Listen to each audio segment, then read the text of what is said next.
The following podcast is a W2M Network original production. Visit W2Mnet.com for all of our other great podcasts, plus news, reviews, articles, and opinions from the worlds of wrestling, video games, football, and entertainment. You're listening to Wrestling to the Max. Alert, clear all channels.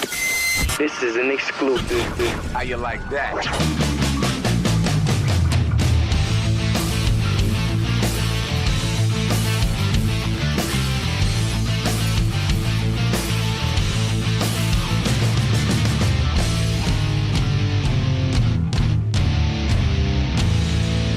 And your hosts, Gary Vaughn, Sean Garmer, and Paul Leazar.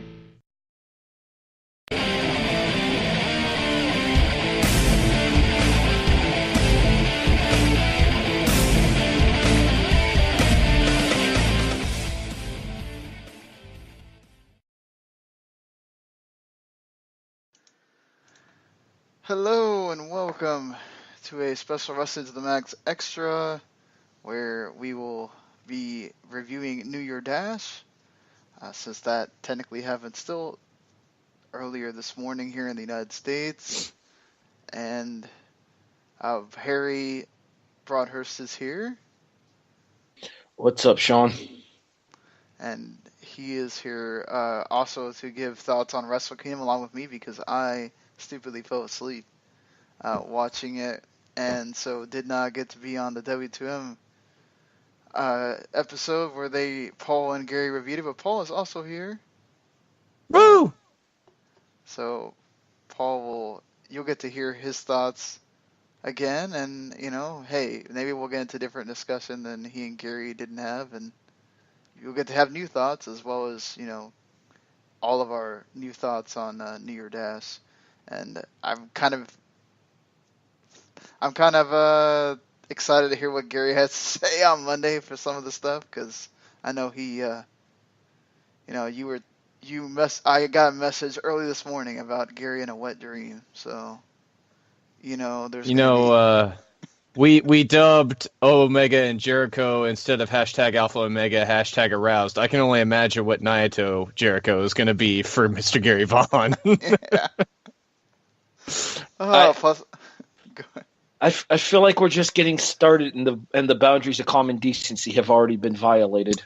They weren't going to last long. No, they were not, and I'm sure he will also be very aroused by that elite show and yo and cheeseburger mess as well. I can just see him having a ball with that. But all right, before we get into New Year Dash, I guess, since it's technically in order, we're not going to run down the card here because I feel like it's redundant, since Paul and Gary did a wonderful job already, and you guys, if you didn't hear it before, you had an extra day to hear it by now, so let's just kind of discuss things as results, and just we can still give thoughts on the match, especially Harry.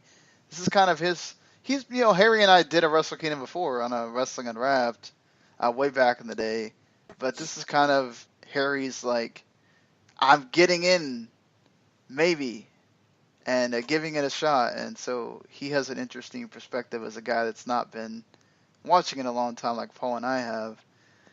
So it's interesting to hear his thoughts here. So, this IWGP Junior Tag Team title match, I think it went as we expected, Paul. I mean, Young Bucks win.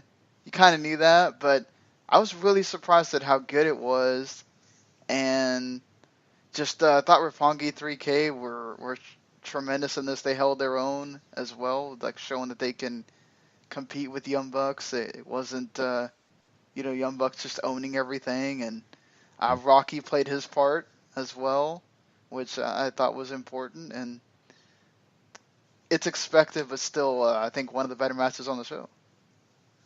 There's a lot of great stuff in this, and once again, if you've been a long time watcher, then some of this might be familiar to you, because they they pulled out a lot of callbacks to Roppongi Vice's feud with the Young Bucks last year, with all the back spots and everything like that, as well as Roppongi 3K even busting out some old Roppongi Vice moves and some Forever Hooligans moves as well, which I thought was a nice touch. And to me, this, people who are still bagging on the Young Bucks for doing what they do clearly don't watch them enough in Japan, because while they do still do a lot of the stuff they normally do, I think they're so much better at storytelling than they used to be in matches, and I thought this was a great example of that. And honest to God, it opens up this had to happen, as Sean said, because Roppongi 3K, they've run through everybody else in the division already, right? They won the Junior Heavyweight Tag Team Tournament. They beat Funky Future for the championships. They've beaten pretty much everybody that matters except the Young Bucks. So now you have a feud going forward for these guys to work with. And you have a lot of different match varieties, because we still haven't got to see them go all crazy flippy yet. It's just been very, very cerebral stuff in this match, which I really enjoyed. I thought this got the show off, the main show off, at least to the right start. Harry, I know you've watched ROH to see these guys, the Tempura Boys and everything, but how do you like Sho and Yo here, seeing them against Young Bucks? Honestly, I can't say that I've really seen a whole lot of them as the Tempura Boys. As my Ring of Honor watching as of late has been kind of hit and miss. That being said here, much the same way Paul just said there, there's a definite weirdness to seeing the Young Bucks wrestle this style of match if you're not used to them wrestling this style of match. Mm-hmm. It's a much more cerebral match than we traditionally see for them, rather than them just hitting the high notes. Yeah, they've been doing that for a bit, in Japan. I think ever since that really started hitting on the social media and all that, about people complaining about these guys never do psychology. It's all just doing this and that. All of a sudden, they started slowing it down and being, like y'all said, more cerebral. They came up with the submission finish and all that, which that I think played a key part in here as well. Go ahead. I don't know how I feel about them using a submission finish, though. Specifically being the fact that the Meltzer driver is as devastating as it is, that I think that they're probably just better off going for the pin there, especially because of the work with the back that they had done on Show. And then they spiked him on his head with the Meltzer driver, but in addition, that also affects the back as well because you're compressing the neck. It was Yo, but who's counting? Yeah. Technically, they both have blue highlights and blonde hair, so... I'm going to point out once again, I'm new to the product. Don't be a jackass. Oh, no. Patrick's not here. I have to fill in. I really feel like you don't.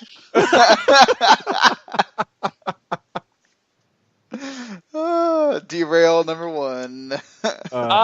What did you guys think of the double sharpshooter spot at the beginning of the match? It's just sort of classic Young Buck stuff, right? Yeah. I'll admit it made me chuckle a little bit. Yeah. Oh yeah, certainly. But moving on here, I wasn't that big a fan of the. Not that I was expecting to be anyway. This gauntlet match. You kind of expected it to be sort of, I guess if you can call it, the worst thing on the show, and it kind of was. But I'm glad that Beretta got to have a kind of shining moment. It gets undone the next night, as I think you and I talked about, Paul, that they love to do this. Whoever wins at Wrestle Kingdom the next night, who cares? But these belts are kind of the whatever belts. Wait. So what you're telling me is that 50-50 booking has infiltrated New Japan as well? It's hard to call it 50-50 booking when people can't really get a title defense off, and then they'll lose it to a different team or something like that. Yeah. It's very much a championship built to sort of create quote competition because of how often they'll change, and you get so many different pairings all the time. It's just sort of a fun little fresh event that they'll sort of do. And I don't know. I don't mind it, honestly, just because they sort of have embraced that. I think it's sort of an little joke if you keep watching the product. Like, hey, these belts are going to change all the time, and that's kind of the fun. I think it's also a belt meant to be defended at house shows and stuff like that to create that something could actually happen that's not the expected. So that also is part of it. And, for me, I don't have a problem with it because they take all their other titles, most of them anyway. Unless you're a tag belt, then, that is what it is. But if you're a multi-man title, you don't got a chance. Yeah, there's singles titles. They take them all seriously. So having the one sort of joke belt, I don't think is that big a deal. But I mean, you look at it from a different perspective, Harry. So what do you? Honestly, I had one word to describe this match, and it was meh. Mm-hmm. Yeah. I mean, there's a lot of people in this match that I actually really care for too, which was such a colossal disappointment to me. I'm a huge fan of Zack Sabre Jr. Camacho, Tamatanga, I think he's called over there. Tongaloa. He's Tongaloa? Yes.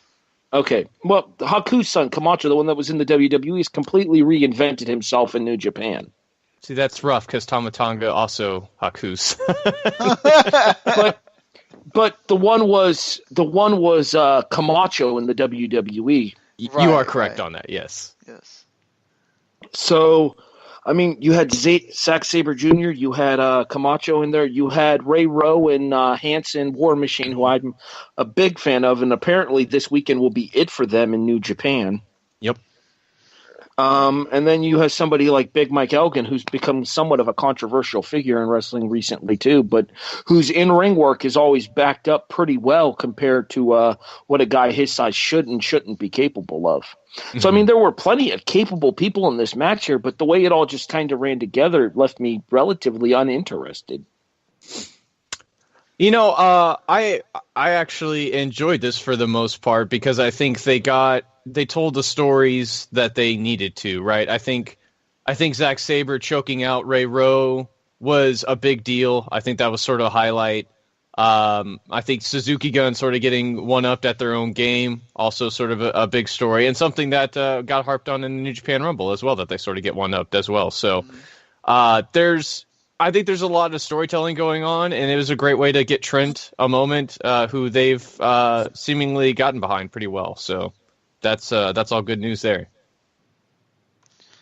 Yeah, I mean, because he's been trying to do this thing where he's showing that he deserves to be a heavyweight, and it's slowly been a story for him. And just every time you have one of these moments, it's something that you can pile up, and I'm sure they'll do some kind of highlight video of it or something whenever he's having this big moment match that might mean something. But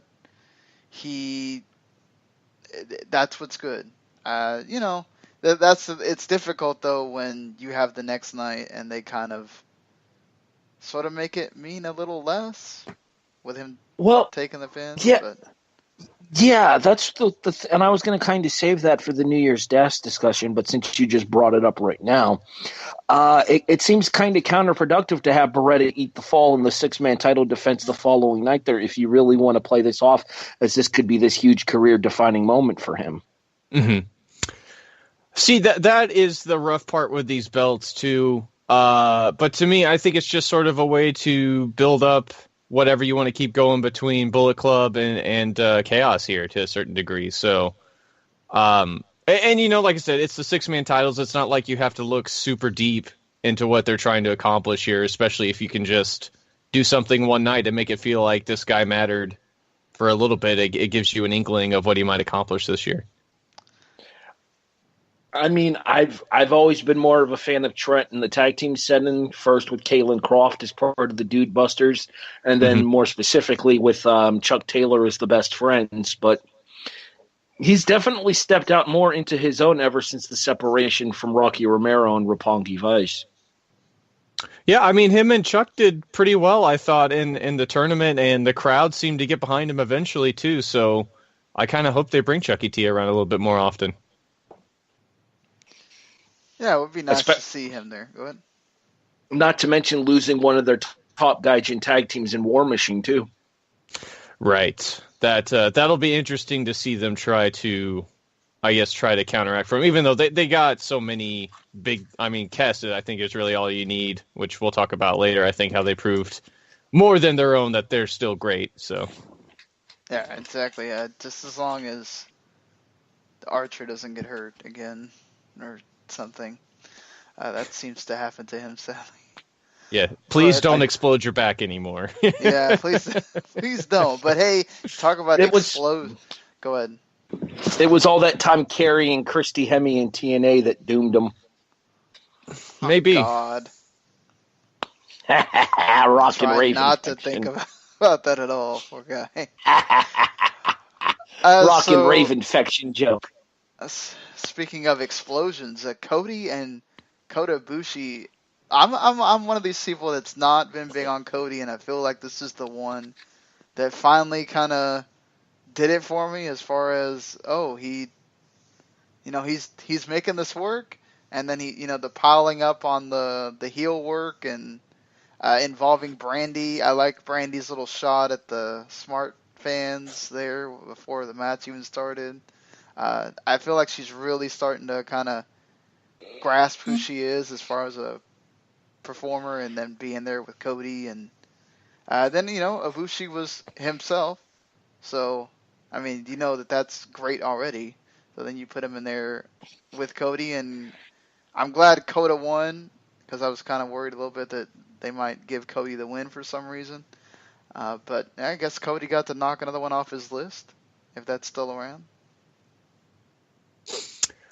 Yeah, I mean, can we talk about how Ibushi almost died? Because, yes. Dear God. I mean, but that's a thing. He just falls on his neck. It's almost like you might as well expect it in every match. There's going to be a moment where he falls. It's sad to say, but God, poor guy. I don't think we should ever minimize somebody almost dying in a match, Sean. That just... I'm not trying to minimize. I'm just saying with like Ibushi, it's like one of those like. I think I'm more surprised when that doesn't happen, right? Mm-hmm. It's sad as it is to say.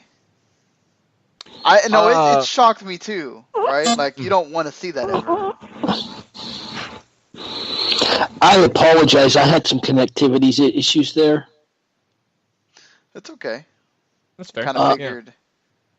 What did I miss there? Because I came back, you guys were mid-discussion. I apologize for having to retread here. Sorry, we're talking Kota and Cody. Well, did you guys talk about Crossroads yet?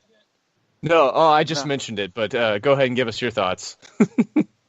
Okay, to steal the exact words of Don Callis here, Jesus Christ!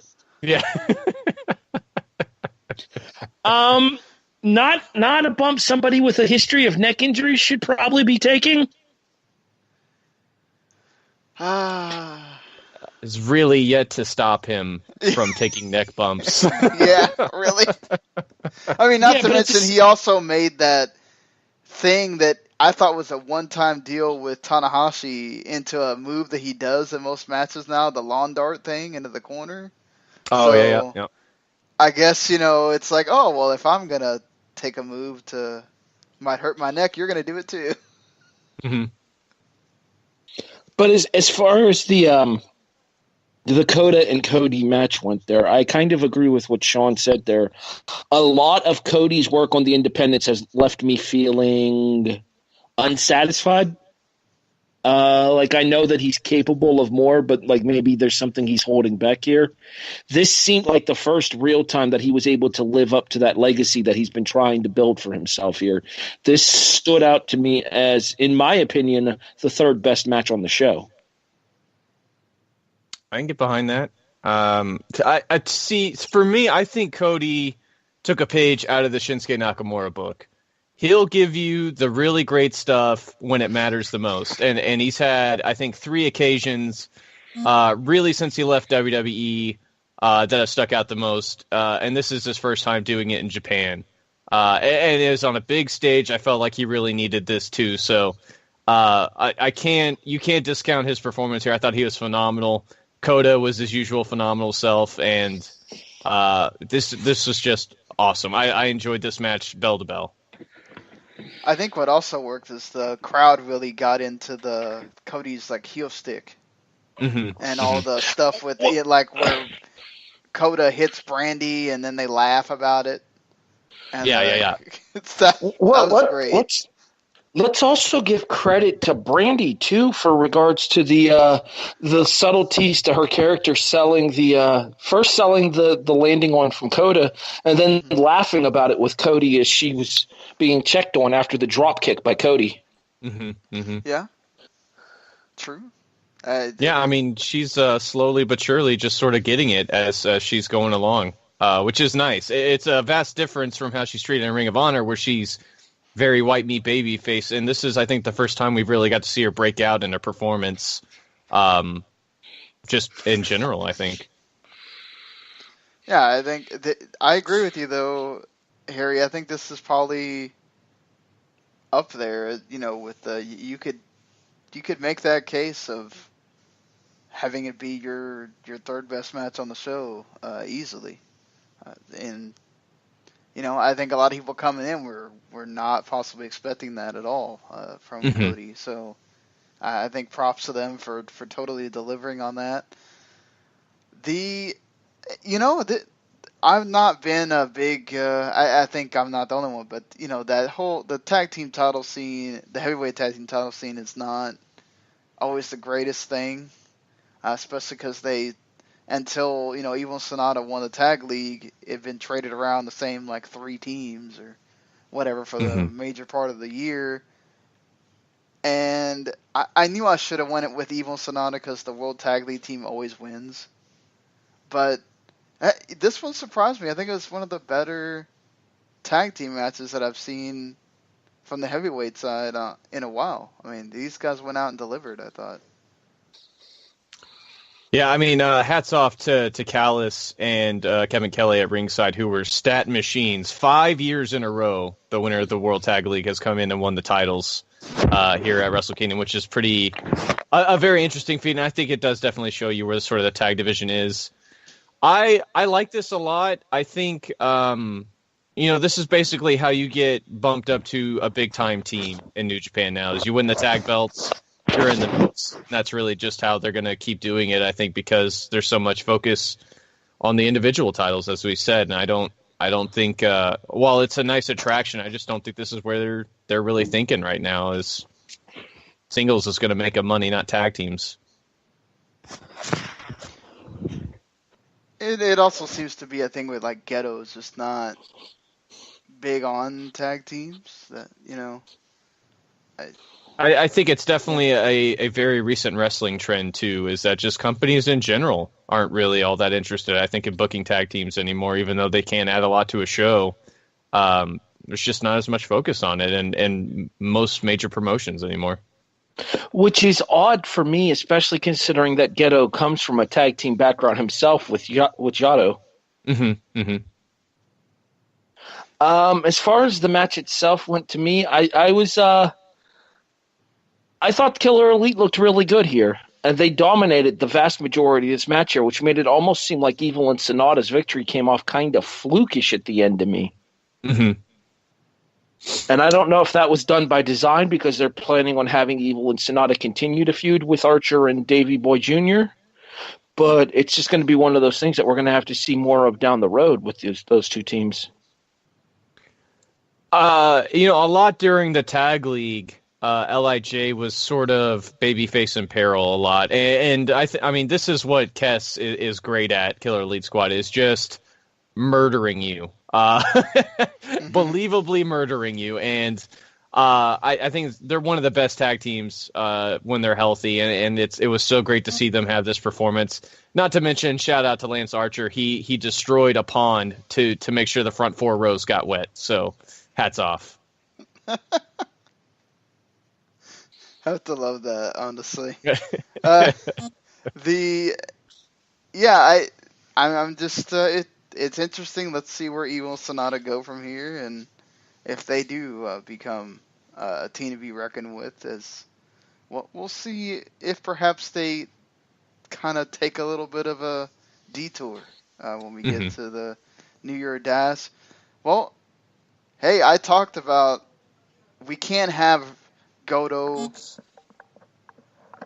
we can't have Goto losing his wonderful locks, and that didn't happen as he went and became Never Openweight champion again, defeating Suzuki. I thought this was, I was expecting like them to go out here and just kill each other, and you had a much more story-driven match here than. Well, Suzuki went out there to kill Goto. He did. With too much. I will point out that it led to one of the biggest laugh out loud moments for me watching the show when I hear Don Callis with complete sincerity go carny on us and say that he knocked his Dizzy in the dirt.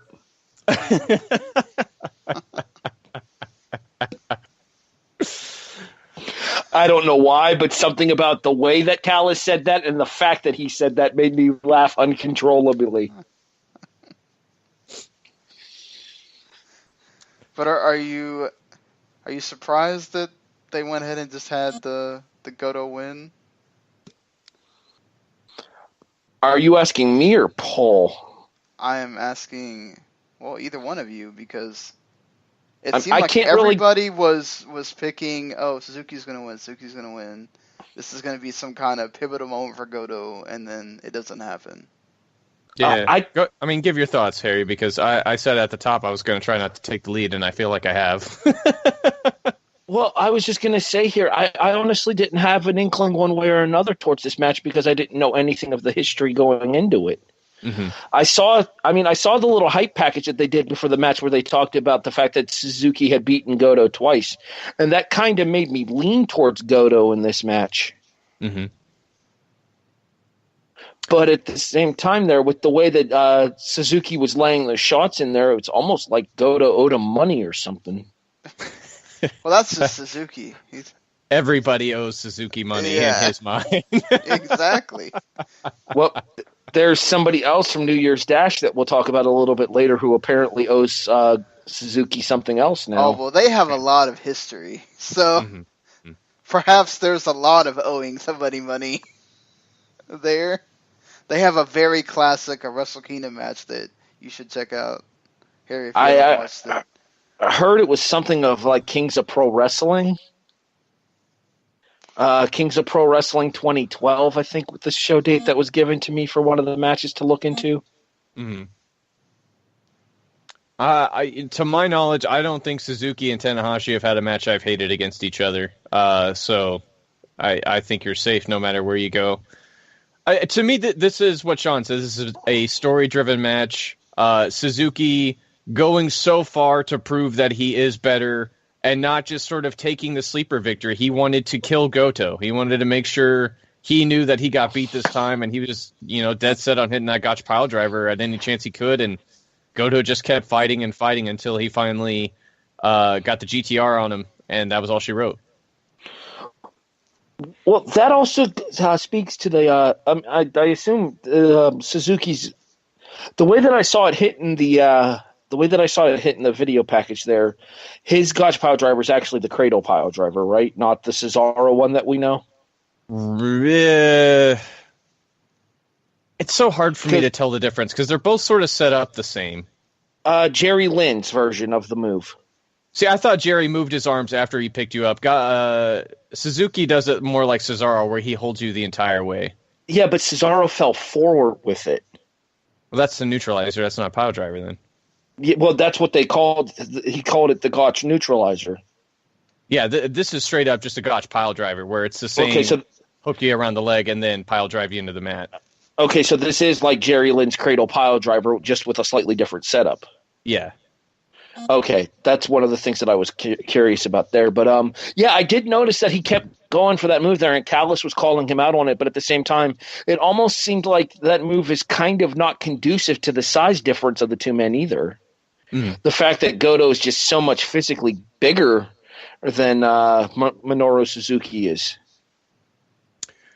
Suzuki is the living Japanese embodiment of Satan. So he will go to whatever means he can to torture you and make sure that his point is proven, which is proven to his detriment this one time. Other times it's been obscenely effective. So Yeah, for real. And Goto also let the Suzuki know, I'm not just putting you down with one. I'm putting you down with both versions of the GTR as well. He had plenty of gusto in that too. I just hope that this sort of means something for him, but it's just with Goto, you never know. We kind of talked about this before we started recording. The post-match with Suzuki-gun trying to get Minoru out of there, but then Minoru turning around and heading back towards the ring of his own volition. Do you think that goes somewhere eventually as well? Because it seemed kind of like they were teasing that Minoru, when the time came down to it, would do what was right. That's a tougher call. To me, it did feel like he just mostly wanted to live up to his word, because that was basically the entire point of them making it hair versus hair, was that he was trying to basically embarrass Goto to the point of letting him know, look, you're not on my level. And this time he actually proved that he was. So going back, shaving his own head, swatting the chair Goto got out of the way for his own chair, I thought was a great touch too. Like, this is his way. He's doing everything his way to make sure that, he's not as beaten as you might think. Well, I forget who it was that said before we started here that Goto was ready to shave his head. I think Kevin Kelly talked about this, that it's Japanese tradition that you shave your own head as well. Well, Goto was there with the shaver, ready to shave his head. Especially because he probably knew, if you're looking at Suzuki-gun, when there's no seconds allowed, Suzuki-gun still comes in and interrupts in the match. Yoshihashi has to be there to, take him, to hold him so Goto can take him out. And then he's expecting, okay, Suzuki's going to run off with his goons afterwards. He's not expecting that Suzuki's going to come back and live up to his word, which, really knowing Suzuki, that kind of makes sense because he's a very prideful guy. He's not... that kind of fits his MO. And again, he looks like a badass doing it. Like, he didn't give a crap about the way it looked afterwards. He just said, okay, I'm going to come do it. I did it. Here you go. And then the next night, dude looks smooth as silk with the shaved head. So, I love the reaction he got from the crowd whenever he revealed his head, too. It was so classic. Yeah, but that's why I said, though, like, him being bald is no big deal. Yeah. Like if you wanted to have a big shock of Goto, that I feel like that would have worked last year when he was doing his whole being with the white paint and all that stuff and praying under the waterfall and all that. That would have been perfect for then. I don't know. Like, if it seems to me that this is sort of we're resigning Goto to this tier that he's on now, right? He's never going to be the IWGP Heavyweight Champion, and I think this sort of just confirms all of that. Like, that you're going to be a second tier guy, like Ishii or Evil right now, or Bad Luck Fale. You're going to be in that rank, of guys, not necessarily Okada, Naito, Omega at this point. I cry a little every time we have to say Ishii is the secondary guy. Yeah, it's a crying shame. The man will walk through a brick wall for you and he might do carry it for you fun, to for all 4 we know. stars. Yeah, I know. He will carry you to 4 stars without blinking, and he can't get... I mentioned in the review that I'm doing for this show here, kind of a teaser to everybody that it's coming to the W2M website here soon, that in regards to Ishii there, the last show that I watched was Wrestle Kingdom 9, which would have been 2015, and that's the one I think that Ishii and Makabe had the knockdown drag out for the never openweight title. Yeah. What a great year for that title. Oh my God. Where it was just the two of them, and wasn't Shibata involved in them all beating the crap out of each other? Yeah, it was them. You had Hanma thrown into that mix too, God, which him and Ishii and Hanma. Hanma at Sendai is just unbelievable if you haven't Yeah. seen that yet. Oh, I know. And then they had the match on another show that was freaking fantastic too. Mm-hmm. I have very limited knowledge of Tomoaki Hanma. Most of my knowledge of him comes from the show that he did for Ring of Honor back in '03 at Final Battle, where it was the tag match with him and his partner, whose name is escaping me right now, as they took on the Second City Saints of Punk and Cabana. Oh, that was a while ago. Oof. Final Battle 2003. It's the same show that Satoshi Kojima came over and worked Homicide. Yeah, that was when Kojima was working Major League Wrestling still down there in Florida. Court Bauer's whole deal there. Yeah. Right. You think we see Hanma this year? You know, I don't know. Supposedly he is good to go, so there is that. But I figured if he was ready to come back, they would have done it in the Rumble. So they might be holding it out for maybe Dominion time just to make sure everything's okay. Yeah. Dominion's I'm still like gonna cringe every time he does Kokeshi though. It's like, I hope he's okay. Dominion's like their SummerSlam, right? You would be Yes. correct, sir. Okay. Like I said, this is all kind of new to me. I mean, I follow the results and stuff. I read the reviews, but I'm just starting to watch the shows this year. Yeah, It's okay. We all got to start somewhere. exactly. Paul had to guide Gary and I through, when we started, so it's okay. Though it's good that you're starting, and we can have more new people on. It'd be cool to if Angel ever got a microphone to have him on because he loves it so much too. So it's nice that when we hear in the group that people are watching New Japan because they listen to us and we're excited about it. Mission accomplished for us. So Yeah. that's not that New Japan's the thing we want to bring everybody to, but just you're watching something different that's not just and you can understand when some of the guys on our staff kind of go off on it. You can see what we enjoy about it too, but you can still have your whatever your perspective on that as well. Speaking of, here we got this 4-way also is another one of those where I think I remember myself saying Will Ospreay is the fourth guy in this, and he's the guy that wins. Yeah. So interesting, and they seem to make the whole thing about him and various. This was very layered, if you think about it. Like you have the whole thing with him and Marty Scurll, you have the touches with him and Kushida in there as well, and then him and Hiromu also have their battles, and then Ospreay wins, and I think it's actually interesting considering it looked like he was on his way out the door. So yeah. What'd you think, Harry? Honestly, when I looked at the 4 participants in this match, to me, just because over the course of the last year or so, he's the guy outside of maybe Marty Scurll that has the most international acclaim that you could build this junior heavyweight brand around. As far as what you mentioned, though, with this match being so layered and stuff, this was my second favorite match on the show. And the reason that it was my second favorite match on the show is because of what Sean just said there about the fact that everybody had their own distinctive character in this match, but at the same time, you also saw stuff happen in this match that you would never expect to see, such as Ospreay and Scurll working together. Very true. Because they've been at each other's throats for the better part of the last 2 years or so on various independents over here in the U.S. and across the pond over in Britain that you never expect to see them on the same page working together, but that's kind of what they decided they had to do in order to take out Kushida and Hiromu.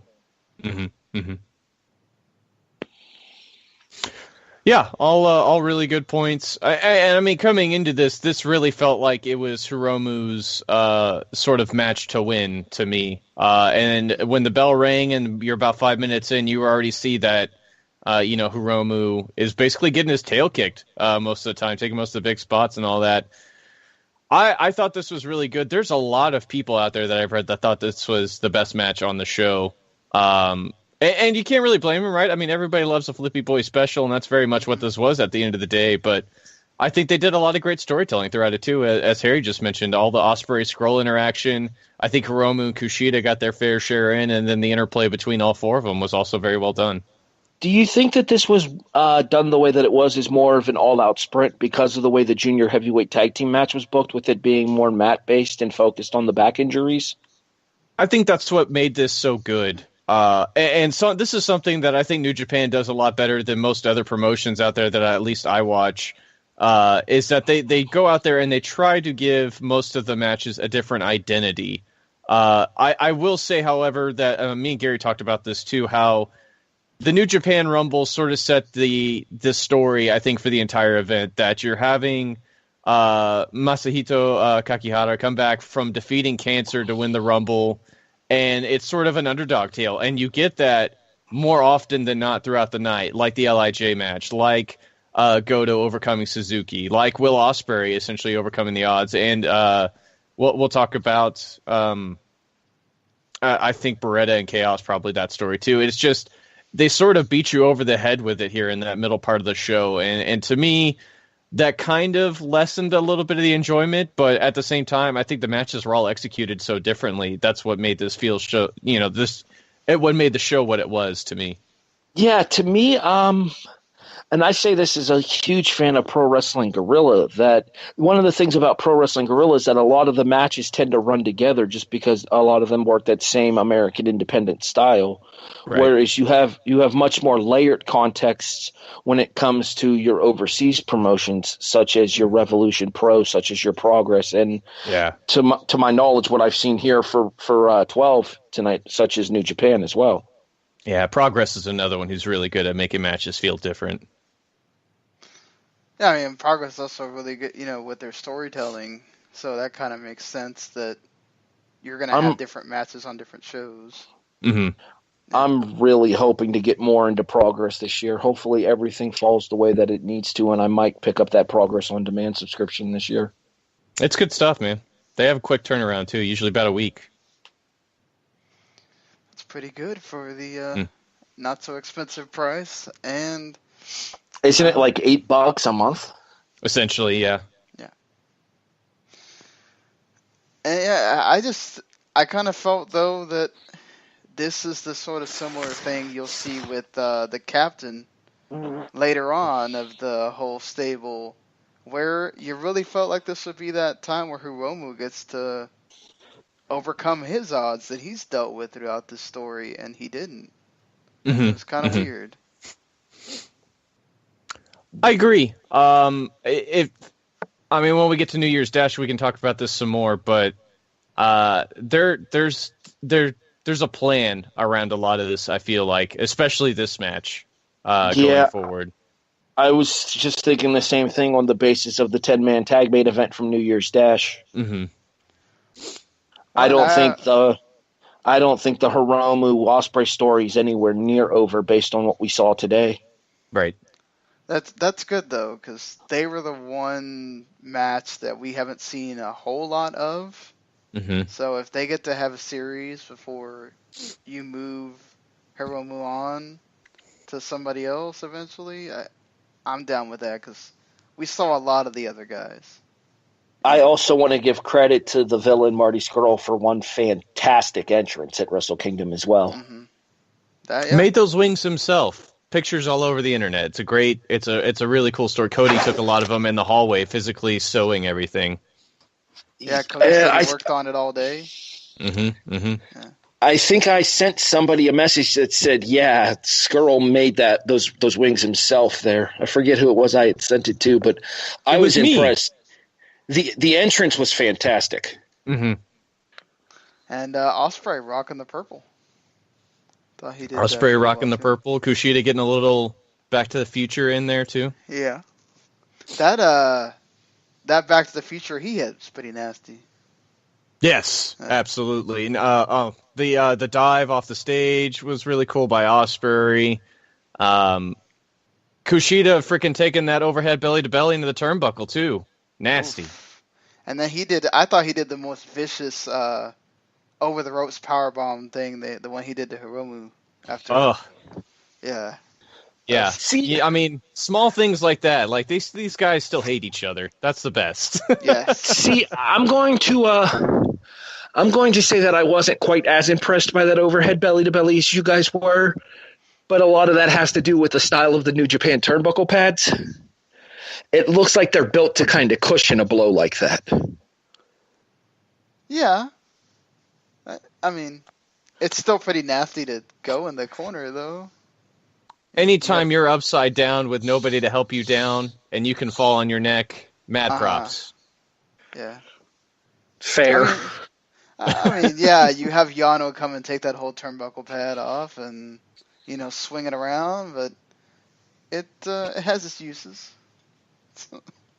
Moving on from here, we have this IC title match that also probably angered quite a few people. I saw it all over the Twitterverse, and I can kind of understand, but I think we also got pulled into the ruse of Jay White. Paul and I should have known better, because the guys that have seniority, they don't lose like that on the big stage, and that's pretty much what happened here. Hiroshi Tanahashi just, Jay White had his moments, but Tanahashi kind of owned him here. Go ahead, Harry. All right, I'll go ahead and say this. Somewhere Sami Callihan suing for gimmick infringement. He was in the company the same time they were promoting the Switchblade gimmick. So, I mean... Yeah. Yeah. And that's kind of my problem there is when I see stuff like that, when I see that kind of build and that kind of entrance and that kind of promo stuff there, you expect, like, going back to the days of the Switchblade Conspiracy and CZW with Sami Callihan and Moxley. Not some young lion like Jay White, who, quite frankly, has barely had a cup of coffee in the upper level scene in New Japan. I didn't buy for 1 second that White was a threat to Tanahashi. I did, and I will say that I think this match sort of showed maybe why it was a little bit believable, even though it was not booked that way. Because Sean's absolutely right. This is Tanahashi putting a whooping on Jay White for a majority of the match, while White basically getting in his stuff and working really hard. But to me, it looks like age and injuries are sort of starting to catch up to Tanahashi. He looked really slow to me, or at least a step or two slower than he usually is. And I think that had a lot to do with it. And Jay White, to me, it's a gimmick that they put a lot of hype into and suddenly thrust into the big scene. And I thought this was going to be a much better match than what we got here. But, Jay White he's 2.5 months into a gimmick. As far as I'm aware, he's never worked heel too. So I think there's sort of a lot of learning that Jay White still has to do in this role that he has. But when we get to the next show, I think he shows you why it's got a lot of promise. Yeah. I think it's all like Evil, where, Right. Evil had to grow into his character. Because Exactly. when he came out, it was stupid, right? Like, we sat and we made fun of the lasers and all the big scythe that he has and whatever. Like, oh my God, he's like, this is a bad gimmick. And then he eventually found his footing. And I feel like that's what's going to happen to Jay. Like, I think you got to give him a lot of credit, because he could have been like David Finlay and just had no gimmick.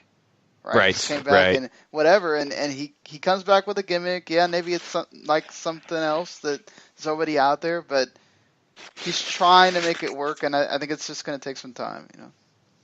Well, Hats off to the prop company, too, whoever upgraded Evil's Scythe, by the way. Upgrading from the costume store one to the sick-ass metal one he's got now is just awesome. Oh, yes. Real quick, as far as the whole Jay White thing goes, and we're going to kind of bleed this into the New Year's Dash review that we're going to do next. I didn't buy him as a threat to Tanahashi, and to be quite frank about it, I don't buy him as a threat to Omega either. I will save my thoughts until we get to that part of the show. Very well. Well, we had the match everybody was waiting for here: Kenny Omega and Chris Jericho. Hashtag aroused. Yes, hashtag aroused. I'm sure Gary could not hold himself while watching this. And Oh, visual I didn't need. Oh, we had I to had have to one talk of to him those. about this, man. let's not use We had to let's have one of those in here. let's not please let's not use the words aroused and unable to hold himself in the same sentence, shall we? But you know that's what was happening. But anyway, so you know what? This was great. I didn't think it was like, awesome or whatever either. I thought it was great. I thought Chris Jericho worked really hard for being 47. He went out there and showed that, you know what, the dude can do it. Kenny Omega was freaking on. I think people were probably expecting worse, and you got better. But I think people that were expecting like way up there, in the echelon, I think it didn't hit that either. But this was really, really good. I didn't have a problem with the rope break stuff. I think people were really complaining about that a lot. That his worked name's for me Larry. in this. It works because it's not a Falls Count Anywhere match. Oh no, I saw I read Larry's review for Wrestle Kingdom, and for those of you who don't know, I'm referring to Sean and Paul's contemporary over at 4-on-1, Larry Zonka. I read his review for Wrestle Kingdom, and he was bitching about that rope break thing that you talked about there. And somebody in the comments verbatim laid out the difference between no disqualification, street fight, falls count anywhere. And the fact is that while there may have been no disqualifications in this match, there were still countouts. Therefore, the rope breaks were in effect. Mm-hmm. Yeah, Larry it was even only said no it DQ. was a small thing, though. Yeah. He said it was a very small thing in hindsight. Yeah, I think people also were taking him to task too much on that too. Then of course you have the people that are just acting like he doesn't know what he's talking about. The dude's been doing this for a long time. But what did you guys think of the match? I still thought it was great. I just didn't think it was like 5 stars or whatever. It's not 5. This is not 5. Not 5. No, I agree. I have it around 4.5. Yeah, that's where I had it. And here's the thing, Paul, you know how when you fill in on SmackDown and 205 Live with me, we make the comment about Brian Kendrick being the GDP. Yes, absolutely. Chris Jericho is the GDG. Chris Jericho is a goddamn goat. You're not wrong. For him to come in and put on this kind of performance, as Sean said, at the age of 47, shows not only his dedication to professional wrestling as a whole, but also his dedication to help getting a guy like Kenny Omega over with that New Japan fan base as well. Jericho is a name that wrestling fans know, and even more so in Japan because of all the history that Jericho has over there. They had the little video package before the match started, and they showed Jericho as this 26-year-old Lionheart when he first started touring with New Japan, and that was back in the early 90s. He was working War before that, too, Wrestle and Romance. So, I mean... 93, 94, in that range. It's about the time he was working ECW. Right before he got his big break with ECW that got him signed by WCW, and then WCW sent him over for a couple of tours as well. Mm-hmm. So this is a guy who's clearly never lost his dedication to the whole Poro aspect as well, and was able to give them something that was so significantly different than everything else on the upper tier of this card, and stood out of its own accord in addition to playing to the stipulation so perfectly. Like I said, I had it at 4.5 stars, and it was exactly what I would have wanted out of these two. I thought this was incredible the whole way around. Jericho performance of the year in this very short year so far, and I don't know if anybody's going to top it. Just because, I mean, my God, it was that good. And he was equally matched, I think, by Kenny Omega, who was equally as incredible, his usual terrific self. And these guys just went out there and killed it. This is my favorite match on the show. This was great. 1,000% agree with you. This was my favorite match on the show as well. I have this one first, the junior heavyweight 4-way next, and then Cody and Kota tied with the main event for third. It's fair. I mean, I really third, enjoyed the next match we're going to talk about, too. Yeah. It's probably my third, but it doesn't take away from the fact that it was still a great match, and I agree with you. I thought, like, Jericho really, really stood out here as far as showing you that when he doesn't have the hand clasps on, he can really do this. And, I think obviously it helps you're in there with Kenny Omega, which, we've seen what he can do over the time. And it's just, what plays in this well, too, is that the stipulation works in everything they did. They played to it. They, didn't deviate from that. I thought there was multiple times Jericho could have won, which I think helps a lot, because if you're going into this, most of the time you're going, okay, Omega's winning. There's no way that Jericho's coming and taking the U.S. title. And but they got me a couple of times with that, and I think they got a lot. The crowd, it got over with the crowd, which is what's important in that aspect. And at that point, you don't know if Jericho's gonna, aside from, obviously he shows up at New Year Dash meaning business, but you don't know if he's gonna do anything else besides that at that point. So, Just, sorry, Sean. Two things off of what you said there before we move on, because I felt like you were about to. Okay. First, to put this into kind of a WWE perspective here, because that's kind of the viewpoint I'm coming at this show with. This match reminded me a lot of the street fight between Jericho and Punk at Extreme Rules. Okay. Yeah. Because they had their relatively disappointing match at WrestleMania that year. Mm-hmm. And then they had the street fight in Chicago the following month in Extreme Rules, and it blew the WrestleMania match out of the water. Yeah. Yeah, I remember loving that match. I think a lot more than a lot of other people did. So. As far as the point that you just raised here, and that was something that I was going to talk about here, is I would have bit a lot harder on the Jericho near falls if this match wasn't for Omega's U.S. title, though. Fair enough. You know what? I bite every time Jericho busts out the Lion Tamer. Which he absolutely did in this, and that got no amount of unending appreciation from me. So, and he beat up the referee's son too, which is always appreciated. 10 out of 10. Jericho's best heel ever. As mentioned earlier, GDG. You got it, man. He's so good. Well, maybe not the best heel ever, but a guy that certainly knows when he wants to turn that on and off. One Kazuchika Okada, who has carried this company for the entire year, and one Tetsuya Naito that has been the other man in that equation. They went at it. They had a hell of a match. The closing stretch, which both guys do so well, was phenomenal. But the surprise, I think, that really got everybody was Okada walks out of this as your champion. It was hard for me because obviously I'd watched it after the fact that people had given their opinion and whatever, and I was still kind of upset because you want Naito to get his crowning moment, but it also makes sense from the other side that I could see where Okada's been freaking awesome.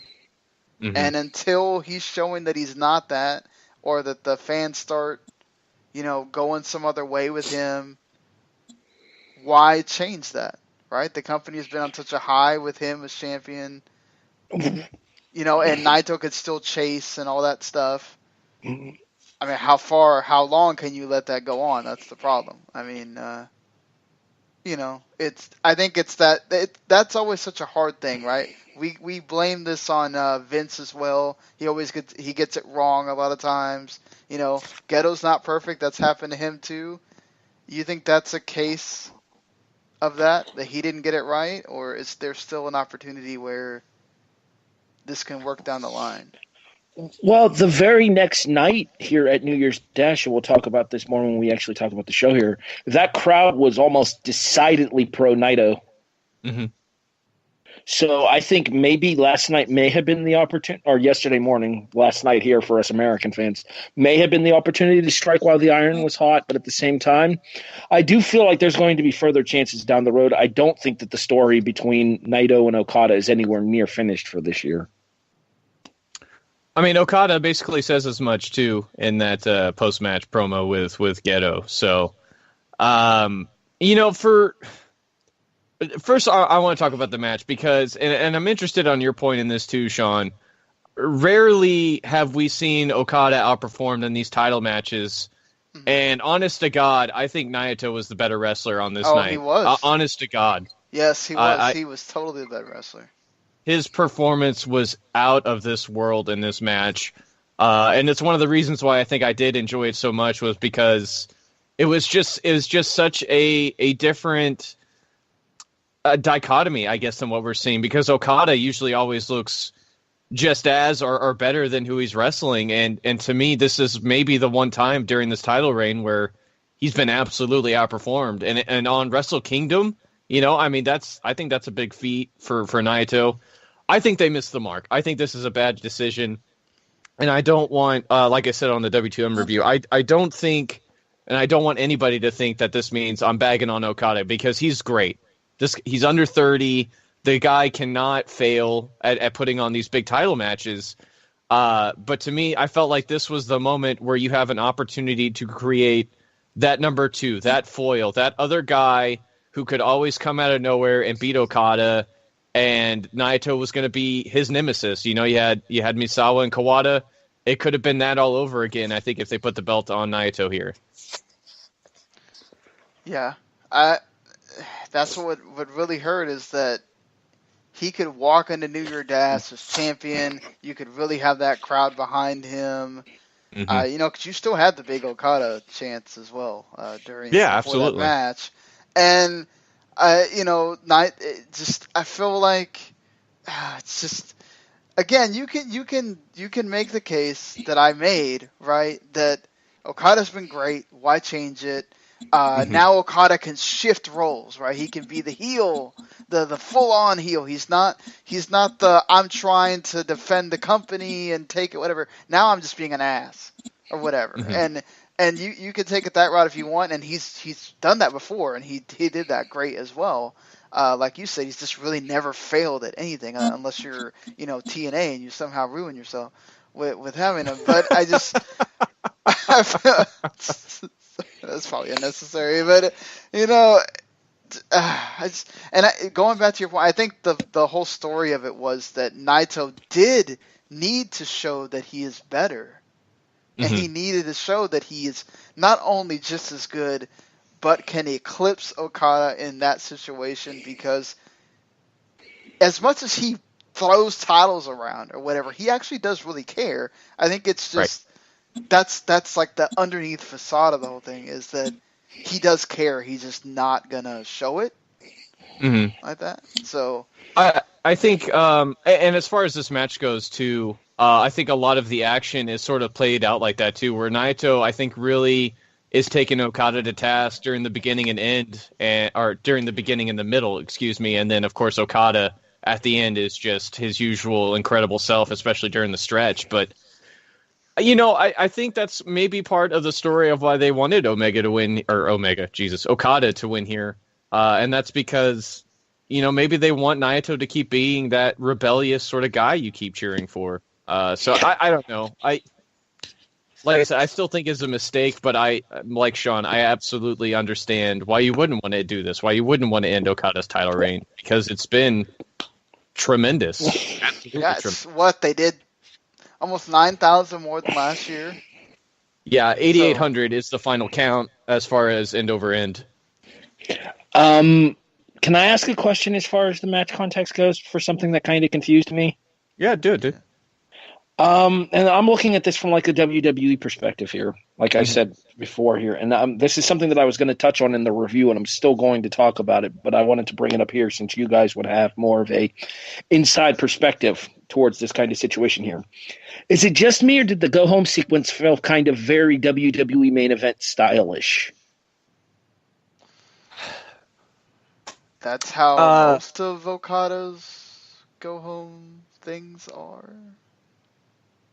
Well, is somebody new to him other than being treated as Samoa Joe? That's what happens though in most of those is you have the big, like, it's just a reversal fest or whatever, and then you'll have the one kick out of the finisher. Now Okada's different because only certain guys get to kick out of the Rainmaker. Not everybody, just some guys, like the top tier dudes get to kick out of it. Everybody else, one Rainmaker and you're done. Unless they're trying to prove a point that, he's now at this level or whatever. But yeah.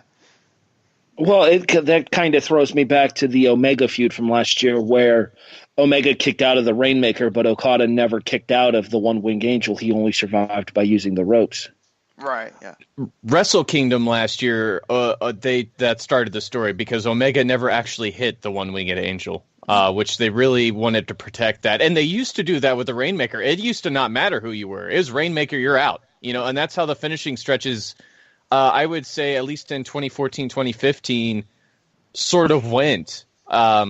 Is that, it was all built around ducking and reversing and trying not to get hit by that Rainmaker until Okada finally does it, and then that's how the match is over. I think last year they sort of flipped the script with Omega, and that was, I think, the point of doing that, as well as doing that here with Naito, right, is you're trying to show guys who are close to his level. That have him scouted. Exactly. Right. And I think guys who are just, who New Japan thinks are that good, all that stuff, Yeah, I'm not complaining about the fact that they went full-on finisher fest at the end of the match there. I'm just saying, though, that I see a lot of complaints about there are some people that complain about the WWE being too reliant on it, but it seemed like this was verbatim like an Attitude Era finisher fest to close the show. Well, I would say wrestling in general is very dependent on finisher fest nowadays and finishes.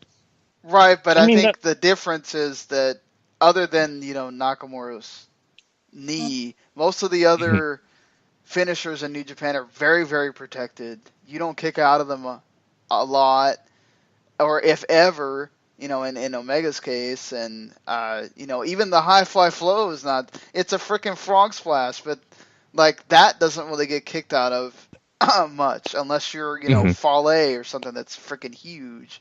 And, like, it's weird how certain things are, but it's just, they make it work. They really, really protect these things. And that's what adds layers on it, too, is that Okada would figure out different ways to make sure that, okay, well, you ducked it this time, but you're not going to do it the next time. Like the whole with the German and then doing the lariat, or the the thing he did with Tanahashi where he held his hand, and that was such an iconic thing. Well, he had the wrist clutch has become his signature almost now. Yeah, I was going to say he did the same thing with Naito here as well, where he hit I think he hit a variation of the Rainmaker for the double down, and then when they came back up, he still had wrist control of Naito until Naito countered out into Destino. Right, that's a very big deal. There's a lot of talk on some New Japan sites I'm on too that people think whenever people have him ultimately figure it out is when they'll break the wrist clutch, which could like be a nice. There's always a close up of it. Yeah, it's like Tana started that with the oh you're gonna wrist clutch me, slap, and then Omega got out of it, and then you have Naito getting out of it. So I just really think that that's the thing, right? Like, I think that's why I love New Japan the most, is that as much as, WWE does great stories when they want to do them, what I hate and I can't stand, and I get it why they have to do it, right? Because they are very casual friendly. They are very about, we want to make sure that anybody can watch this at any time. Like, I'm going to be honest, there's a lot of times where I don't watch any of the shows, and I go on the pay-per-view and I haven't watched a show. And I can get it. I don't have to watch every freaking Raw and SmackDown or whatever. And, like, they honor you watching this show for years or whatever. And not as, like, Dragon Gate does it even better somehow. It's amazing how they can do that for, like, 10 years. But it's like WWE is so focused on wanting to – I don't care if you remember what happened 2 months ago. For the most part, what happened 2 weeks ago is not going to matter. Every time Okada does something, that is getting it's getting changed every time with whoever's facing him, and that's what makes these things special, you know. Well, I would say to that it's something that the WWE used to be really strong into. I know Patrick and I kind of run this into the ground when we talk about the show, but on Pritchard's Something to Wrestle With podcast, he talks about the fact that they laid out little instances and little things in the entire road from WrestleMania 4 when Savage won the belt to WrestleMania 5 when Hogan challenged for it. Mm-hmm. And there was an entire layered storyline there. They used to have those year-long builds there, but at the same time, when you're trying to market your product to a audience that's watching on a weekly television basis here, you're going to have limited attention spans. You're going to have so many other different options for what to watch and stuff that you have to be able to excuse me. You have to be able to have a product that the casuals can jump right into without feeling like they're missing too much of anything by not being invested in the show from the beginning of the storyline. Oh, no, I totally understand that. I'm just saying that's one of the things that's great is that you're rewarded as someone that is watching and have watched their feud or Okada's rise or Naito's, you know, change in character and everything else. I'm just saying that that's one of the awesome rewards of watching this promotion, as opposed to something that is very weekly, very, you know, watching a TV episode of anything else. And that's fine. That's okay. I'm just saying that for you as a person that is watching this, I guess more prevalently now, that's one of the cool things that you'll get to experience. Like, you know, Paul and I are, that if you watch this long enough, you'll get to notice those little things and get to appreciate them a lot. Mm-hmm. So I kind of I didn't think this was as great as last year. Yeah. It's still a great show. Mm-hmm. I went with the 8.5 range there. That's both what me and Gary gave it as well. Yeah, make it 4 for 4. I'm at 8.5 as well. There was just that little something. There was that little something that I never got that with any of the matches of this feels like otherworldly, you know? Mm-hmm.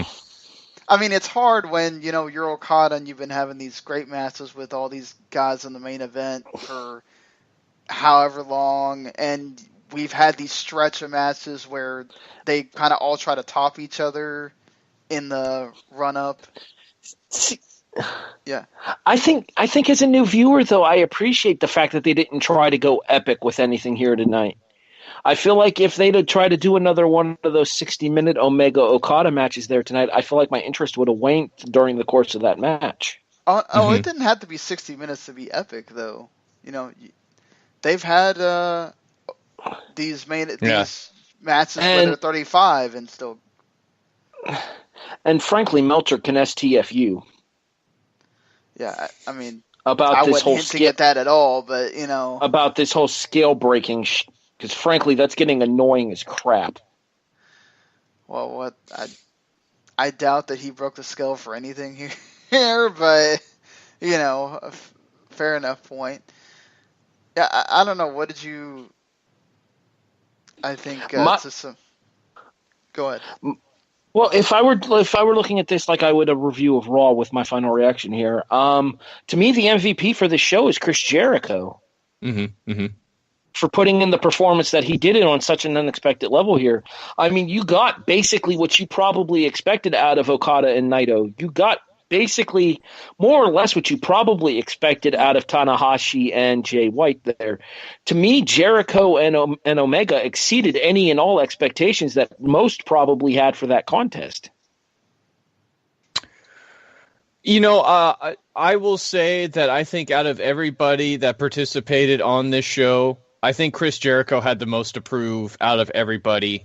And that might be a little I guess, controversial, but I absolutely think it does for somebody who has been wrestling for the same company for nigh on 17 years to go out here and try to prove that he still got it in a different stage and a different culture, despite one that he is very familiar with. I absolutely think he had the most to go out there and prove to wrestling fans and pundits and whatever else you want to call yourselves out there.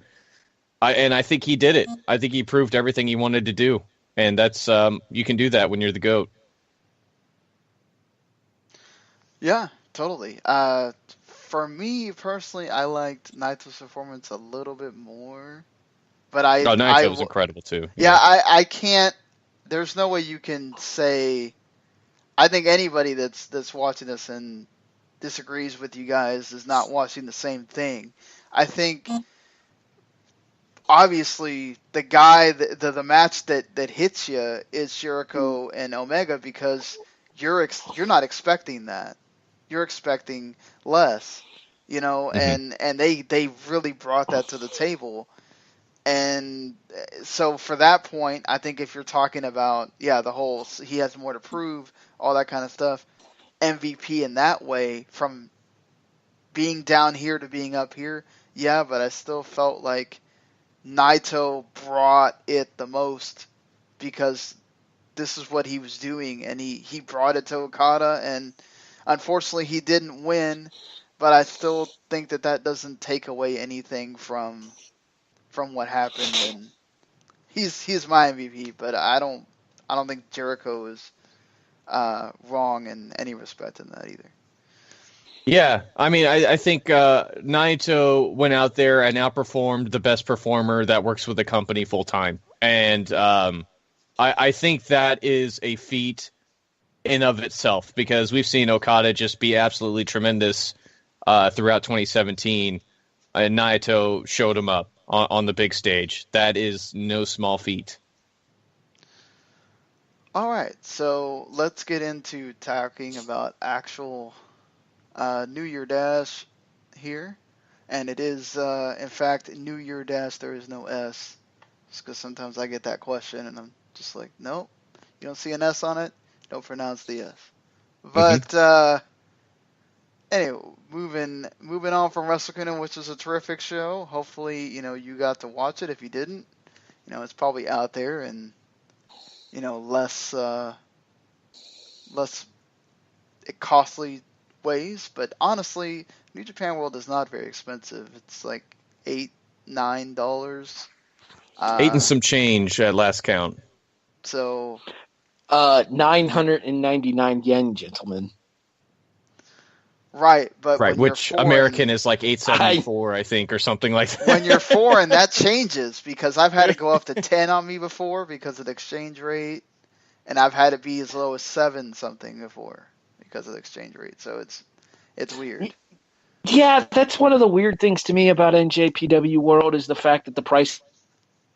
Granted, it's not going to be more than $1 or $2 one way or the other, but at the same time. And also, you got to be very careful because it does not do the whole, you got it on the 15th, it's the 15th every month. It's always around the 1st.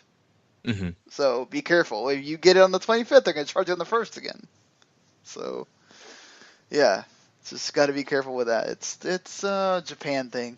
It's weird. You got to just know about it. But, we gotta remember this is sort of this is like the Raw after WrestleMania, but almost like house show version. Mm-hmm, mm-hmm, mm-hmm. So, I don't think you come in here expecting the matches to deliver. You're expecting moments, and you do get that. You're building to the next show, which is New Beginning, and all that, and. I don't think we didn't talk about it, but when they did the whole rundown of the shows, nothing really surprised me there. I think that's sort of everything that we expected. Was that sort of a hint of like what was that whole thing with the G1 at the end, the final with them hinting? Okay, so the last 3 days of the G1 are going to be in the Nippon Budokan instead of Tokyo Sumo Hall, which is a big deal. Budokan used to be where All Japan and Noah ran very often. It's sort of their building. And I don't think it's hosted a wrestling event since Kenta Kobayashi's retirement ceremony back in 2003 at Final Burning. Mm-hmm. But it also holds more seats. It's a 15,000 seat venue instead of the 11.5 that Tokyo Sumo Hall is. What is, out of curiosity here for perspective here, because you guys mentioned that they put about 43,000 in the dome for Wrestle Kingdom. Mm-hmm. What's the seating arrangement for Korakuen? Korakuen's attendance is they had 7. I think it's 15 sitting, but they have standing room as well.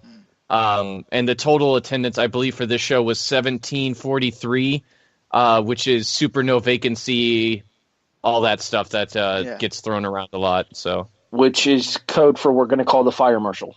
Gotcha. Right. Might as well be, yeah.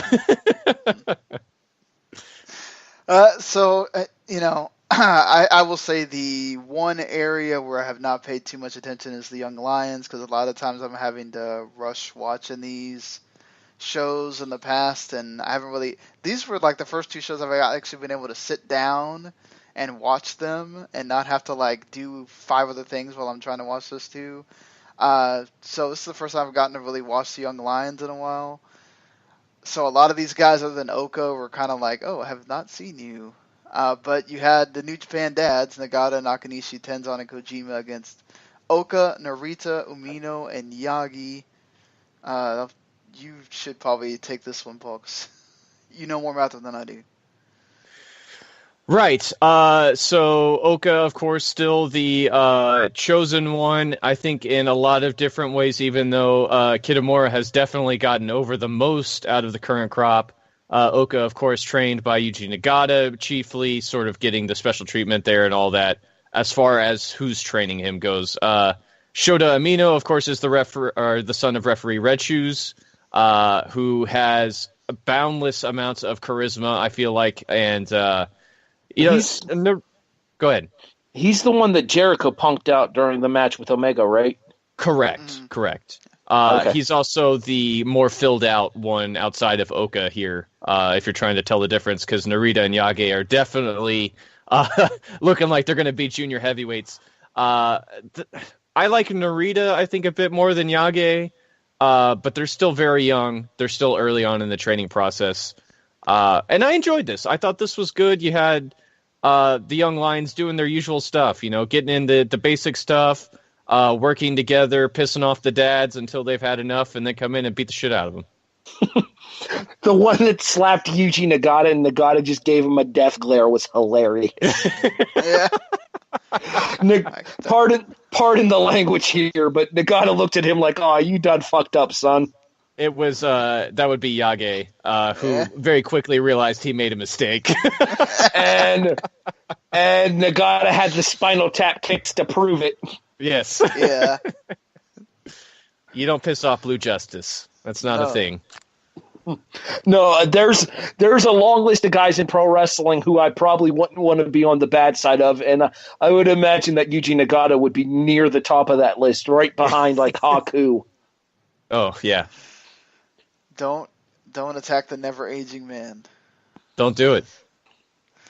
So after this, you had Taichi, Kanemaru, Izuka, Taka, and El Desperado against Liger, Tiger Mask, Kawato, Hinare, and Togi Makabe.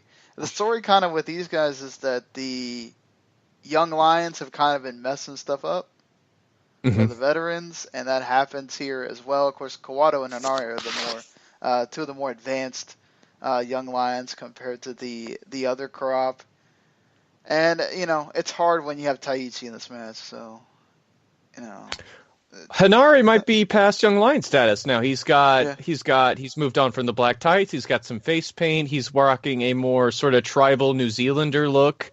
I was going to say, he's like New Zealand Tatanka.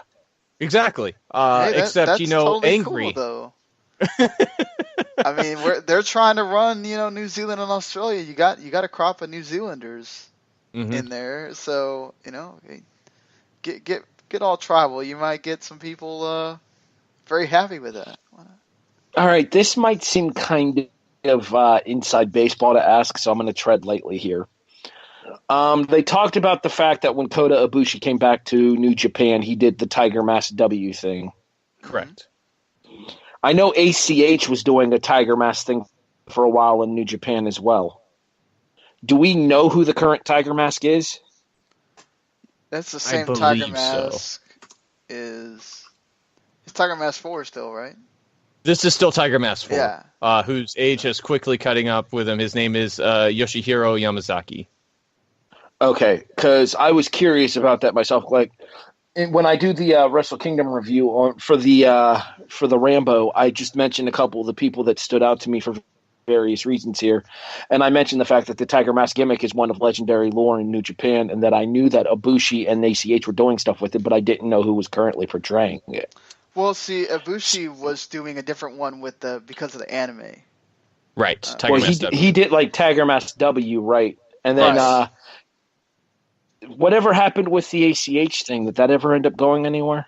It was sort of a one-off deal to help promote the anime, where he was the new Black Tiger, essentially. Right. Yeah. Okay. He was doing the rival in the anime. Right. Whatever. And same thing like one of the other ones that's in the early part of the anime, Juice Robinson was the like big tentacle guy or whatever. So Needs more ACH in general, though. I wouldn't say no. Yeah, ACH just had a good year last year when he was in New Japan. So, He's great in the Super Junior tournament as well. Yep, he was. I'm reading that New Japan book that's on Amazon, the 2017 Voices of Wrestling review. Yeah, shout out to Voices of Wrestling. Those guys are awesome. Oh, they do so much good stuff with They're great. Well, this is basically my character introduction in getting into New Japan for this year. Mm-hmm. Like, this tells me who people are, what to expect, what to look for as far as the carryover storylines and stuff. So yeah, once like Paul just said, shout out to VOW for this year. But like, I saw some names that I recognized inside of the roster review from last year, and ACH was one of those ones that I really hope comes back this year, because I have been a massive fan of his work ever since his days in Anarchy down in Texas. Yeah. Yeah, the dude's great. He's still working a lot of the independents around here. Still doing Evolve as well, currently stateside. So, even if he just lost his tag team partner in Evolve. Yeah. Less, sad times. This match, though, lots of the mask stuff between Despy and Liger and Tiger Mask has sort of become a sticking point here as well, outside of Kawato's over-eagerness to jump into things and sort of get him into trouble early. Which, of course, against Suzuki-gun might not be a bad thing, because they like to do that too. So you have the crazy, chaotic brawl at the beginning here. I'm a huge Hanare fan. I really like this kid. I think he's going to go places, even if it might take him a little while to get there, just because I feel like he's sort of been thrown back since that massive ankle injury that he took. So I really hope for great things for this guy. But everybody here, I thought, did their part well, perfectly fine. And, the chaotic brawl was a nice change of pace, Yeah, agreed. And then you have another change of pace here, as Kitamura is having a 7-match trial series right now. And one of these is, of course, with Jay White, who's coming off the big loss. He needed a recovery here after that. And Kitamura gave him all he could handle. And more. You could see it in Jay White's face, having to deal with the big hulking man. And yeah, it really took a lot for him. He had to get some anger in there to get at that Saito suplex that he does on Kitamura. And so I was like, ooh. So. Call me crazy if you want to about this, but you know what kind of vibe I actually got from Kitamura here? Does the name Daisuke Sekimoto mean anything to anybody? It means a lot to this guy right here, who's a huge Daisuke fan. I kind of see it. That's the vibe that I got from Kitamura watching this match here. He's going to be able to use his power against guys the size of a Jay White there, but he'll find himself outclassed on the mat, and that's what ended up costing him the match against White. I mean, if Katsuya Kitamura turns into the next coming of Daisuke Sekimoto, God help us, because Daisuke is one of the greatest workers in the world. I really like Kitamura. He's got boundless charisma as well. The crowds instantly drew to him. Mostly because he's just a giant Japanese man, which, you can never discount in the fact that you don't always get sort of that build on folks that jump into wrestling in Japan. So that's really cool. He chops harder than anybody I think I've ever seen in my life, which Jay White smartly avoids in this, and I thought that was well worked. The other name that came to mind for me was another guy from Big Japan that came over and worked Shikara back when they did their whole talent exchange thing, and that was Yuji Okabayashi. Mm-hmm. Okabayashi has really gone places too. He's unfortunately injured right now, though. Didn't he win the Big Japan title and everything? Yeah, he's been the strong champion for them once or twice. I can't remember. I know Daisuke's been champion of the strong division twice as well. Yeah, is that like their Haas division? They started a strong style division, which has very quietly become one of the best things to watch if you're into puroresu. It's big guys just murdering each other. It's wonderful. So yeah, it's basically Haas division. Yes. Yeah. But I think it was meant to so you could have the contrast with the death matches and Correct. It was also an attendance grab too, because deathmatch obviously is a niche thing in wrestling. So opening it up, as well as re-adding the juniors, which they did last year as well.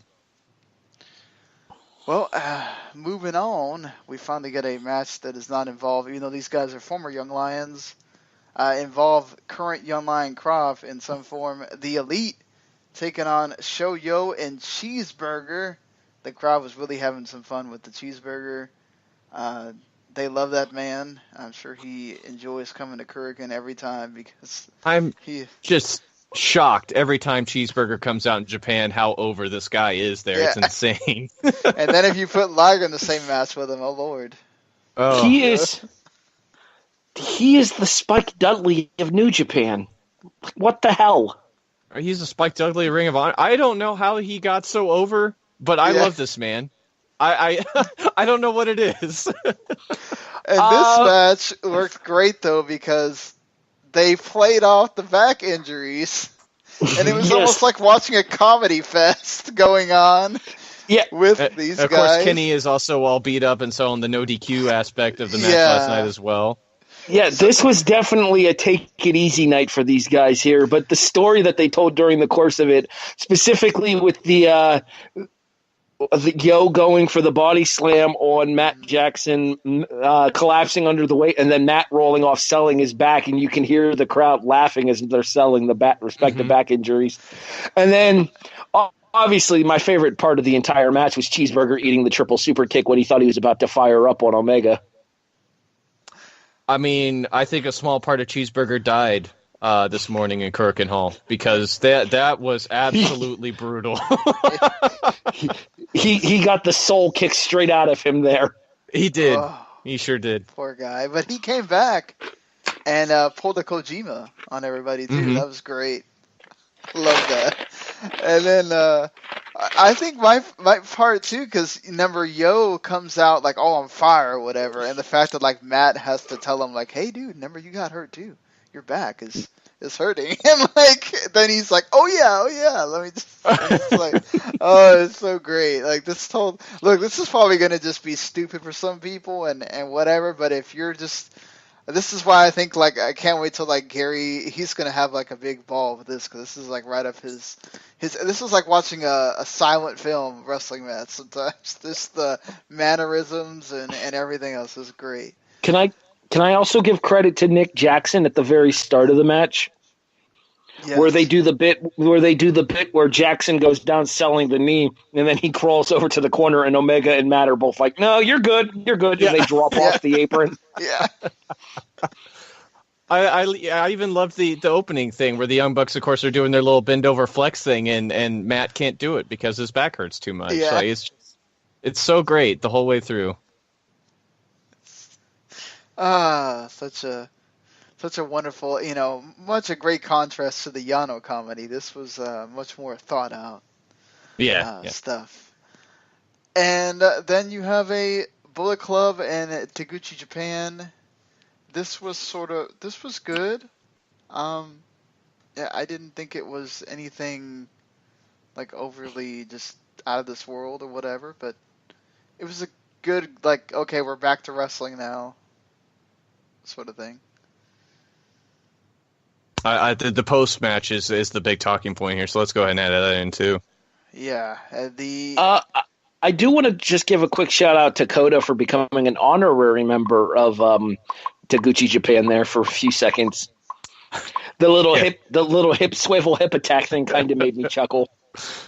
As they were teasing him, he was going to do it. I'm like, he's going to do it. He's done way crazier shit than this. Yeah, I mean, really.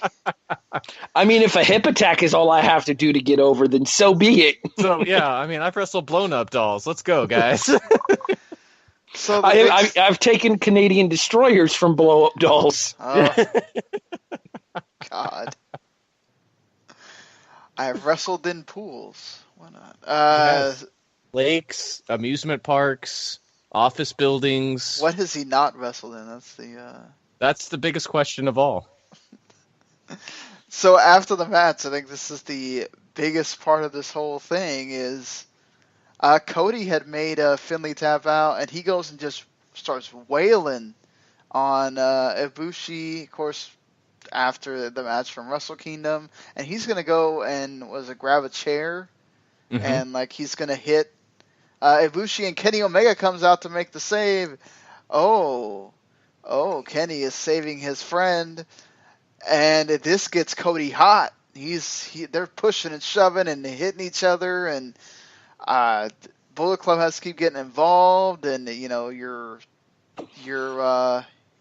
having to continue to wonder, hey, what's going on? Is this going to mean something for Bullet Club? And Omega has to go in, and he says, we need to keep the peace here. We need to stop fighting with each other. And he says, Switchblade, like he's going to be the guy to fix all the problems. And he gives Jay White a shirt, and they're going to hug. And then Omega just gets to eat a Blade Runner instead. Brothers got a hug. Yeah, they do. Larry is so good at just being very wry in his reviews. Yeah. Yeah, that's exactly where I pulled that from. Because as soon as I finished watching the show, I went and I read Larry's review for the show. Yeah. Just to kind of get some context as well. Well, where does this happen? That's the question. All right, let's go back to the conversation that we were starting to have during Wrestle Kingdom, and Paul decided to push it back to here. I didn't feel like Jay White, he's the coach for Villanova. Jay White was ready for Tanahashi, and I definitely don't think that he's ready for a program with Omega.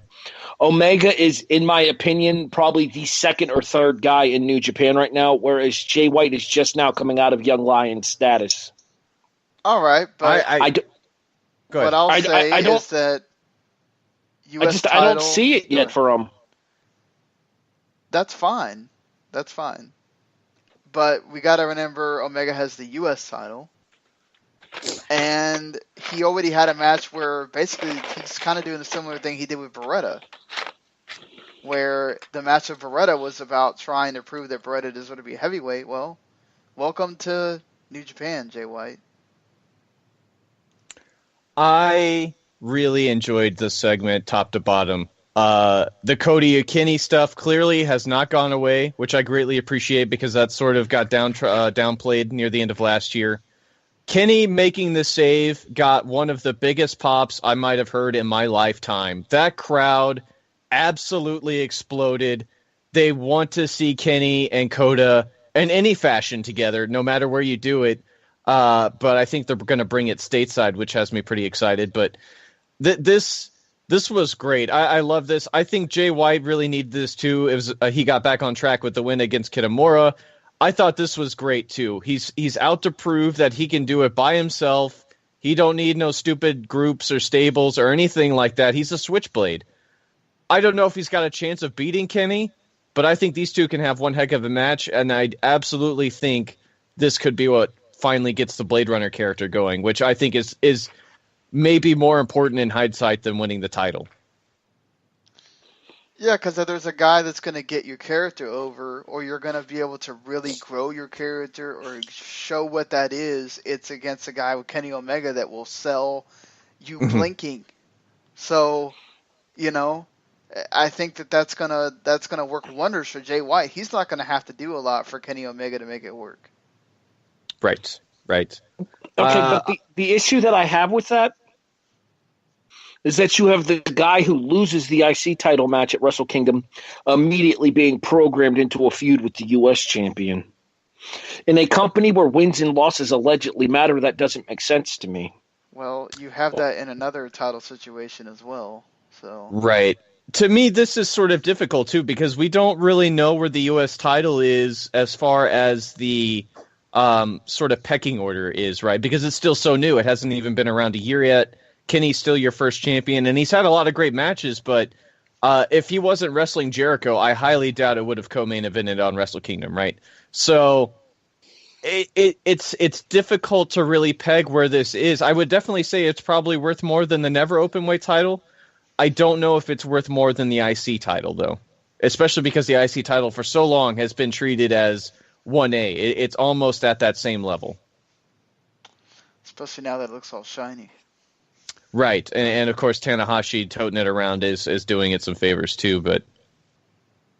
Yeah, that's one of my sort of things that bothers me sometimes about New Japan, but also like that it's not always necessarily like so contrived, right? They get to the point. Even though sometimes it's kind of like, okay, well, here I am. I'm going to either whoop you or we're just going to talk about it and you're going to be the challenger now. At least this kind of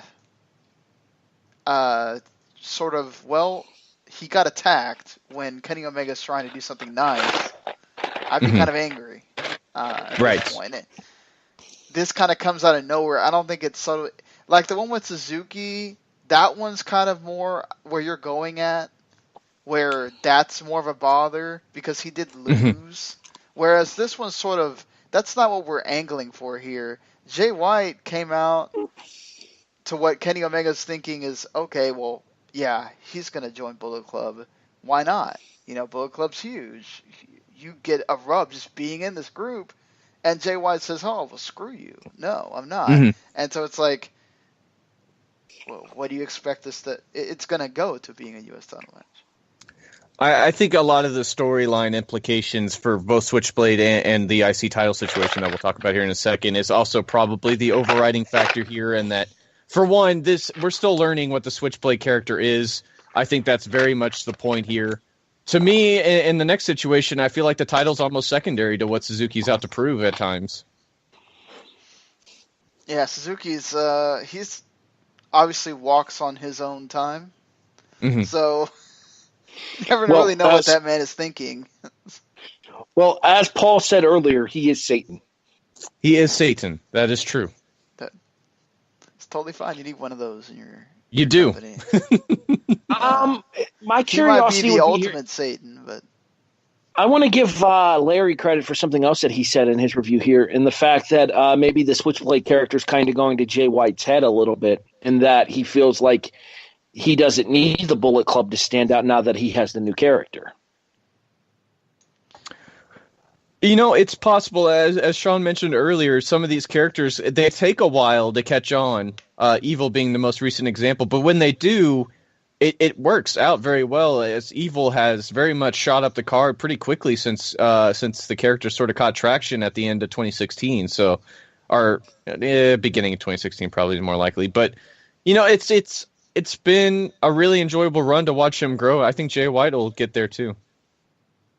And not everybody benefits from being in a stable, right? Because, you can argue that some of the guys that have been in a stable don't necessarily get that big of a run from it, right? So perhaps, maybe it is something about it getting to his head, but Jay White may just want to prove I don't need to be like Finley and be in Taguchi, Japan. I don't need to come over here like Sonata and immediately be part of LIJ, which, it's taken a while for Sonata to finally get where he is. I think even longer than Evil for Sonata. And sometimes you got to be that. That's the thing. Like, New Japan doesn't have a lot of lone wolves because everybody's in a freaking stable.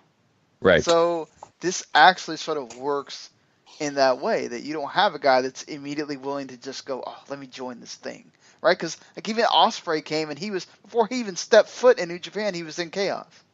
Exactly. So I think this is actually kind of nice to see. I mean, I'm willing to give it more of a try to see what they have with Jay White, because I haven't seen enough of his Ring of Honor stuff to make an opinion about him. And while I was left unimpressed after the match with Tanahashi at Wrestle Kingdom here, I don't think that match is a good barometer of where he's going to go. Mm-hmm.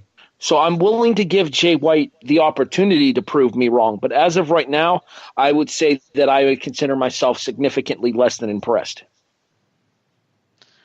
That's fair, but you just said it, right? He wasn't supposed to be impressive in that match.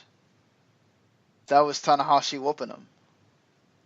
So, unfortunate. Yeah, unfortunate, but it was what it was. Even some of his young line stuff before he left, when he was about to leave, you could start seeing that, right? Like, he's going to be something. It's the thing is, like, it's also different. I think what Paul brought up, which I think is the most important thing here, is that he was a babyface the whole time.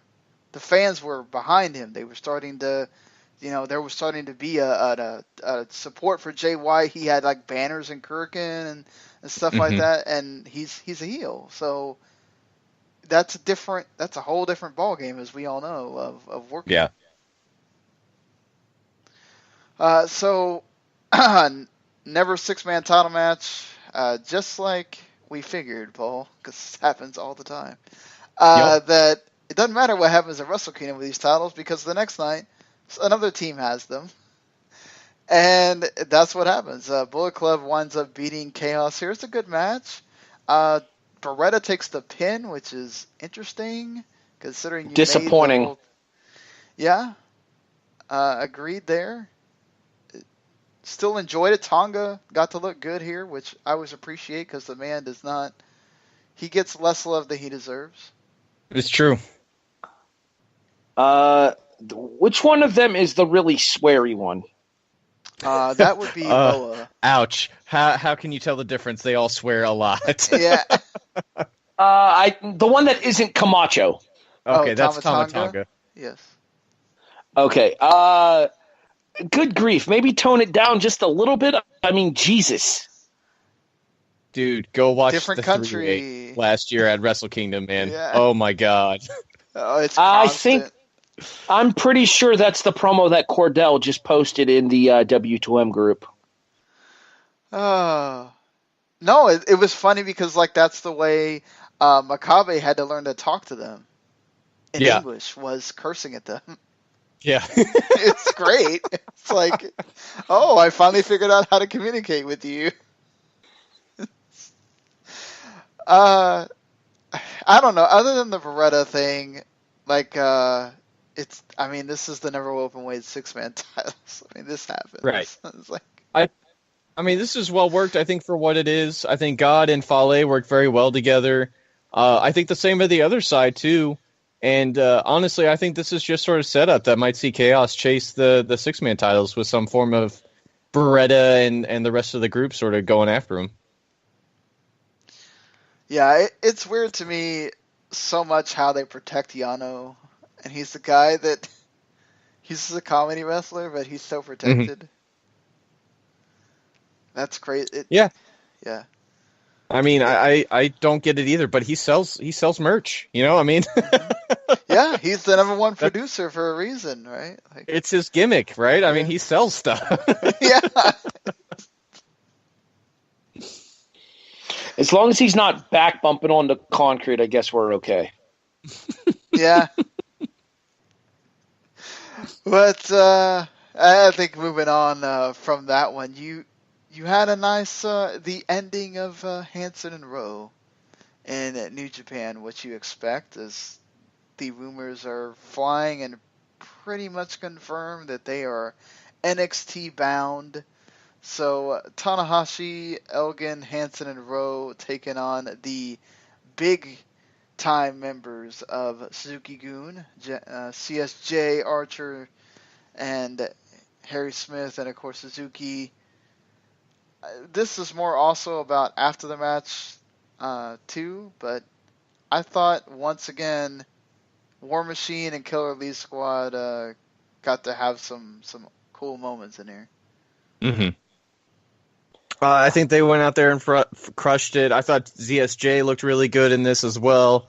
Everybody got their stuff in, but the story, of course, is Suzuki torturing Tanahashi, attacking the knee, attacking the arm, attacking the knee some more, attacking his knee because he hates him, attacking him because he derives pleasure from making people suffer, and that's what makes Suzuki great.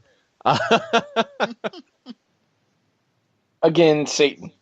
He is Satan, Harry. If you keep watching, you will learn this. Yeah. Okay, well, you know what I've learned in my 2 nights watching this company here? I'm already over the Suzuki-gun jump start to the matches. Oh. Get on board, buddy. Everybody is. Yeah, everybody is. It's what they do. Because if they do it in one match, okay, maybe if they mix it in here and there by having them jumpstart the big matches, great and stuff. But if you're doing it in every freaking match, it loses its importance. Oh, it's not an important thing. It's just their gimmick. I definitely think it's a heel tactic at this point. Suzuki is so purposeful in what all these guys do. He's so purposeful in who joins the group. He has a plan for everybody from what I've heard and how much what flies with booking with him and not. It's all deliberate. It has to be because that's just how Suzuki is. You just wait till you watch a match where it's one guy and then the other guys have to come in constantly. Yeah, that's worse. I will also give credit to Lance Archer for a good bit of character work by stealing Don Callis' phone at the end of the match as well. that made me chuckle. Pond, before, and he gets the phone. I guess that's his new thing. Let me go take something from the outside. Test came back pissed, guys. That's what happened. They got hurt. They're mad. Yeah. We didn't mention during Wrestle Kingdom. I enjoyed the Luchador Daryl. Yeah, yes. I was going to mention the fact that Daryl was wearing a mask, but we never touched on it. Yeah. I like Kevin Kelly's bit here. How do we know it was Daryl? He's wearing a mask. Apparently, Daryl just became a father as well, so good for him. Yeah. He's got married. He has kids now. Daryl's living the happy life. Daryl's living that Heath Slater life. I'm glad that a stuffed cat had his own storyline within the show. Well, the best part is sometimes you just need a little bit of levity. Oh no, that's the best part. Is like Hiromu's whole world crashing down when Fale destroyed Daryl before. Hiromu wasn't the only one. Larry was pretty devastated. Everybody was. The outcry on Twitter after that match was over in the G1 was maybe one of the best reasons and one of the happiest memories I have on Twitter. Yeah, Fale became a bigger heel in that moment than he had, I think, in many, many years.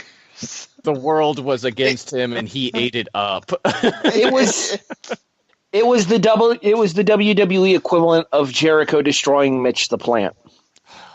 Oh, Mitch. Rip Mitch. God, I miss you. Okay. Paul would not let that go for a long time. It's the saddest day of my life, guys. It's great. So, Tanahashi gets... Go ahead.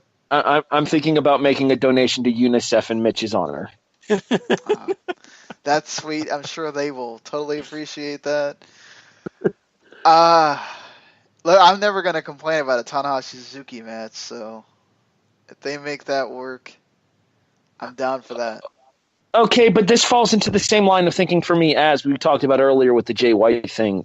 Why is somebody who lost a match at the biggest show of the year being rewarded with a title match? Because Suzuki This don't give one- a shit. There is that. He's Satan. He can do what he wants. As far as wrestling continuity goes, it's a little harder to try to justify this one, other than these guys have a history. To me, this almost feels like Suzuki is sensing weakness, jumping at the chance, and is going to capitalize on Tanahashi's sort of downfall here. And I really like that as a story idea. It's perfect for both guys.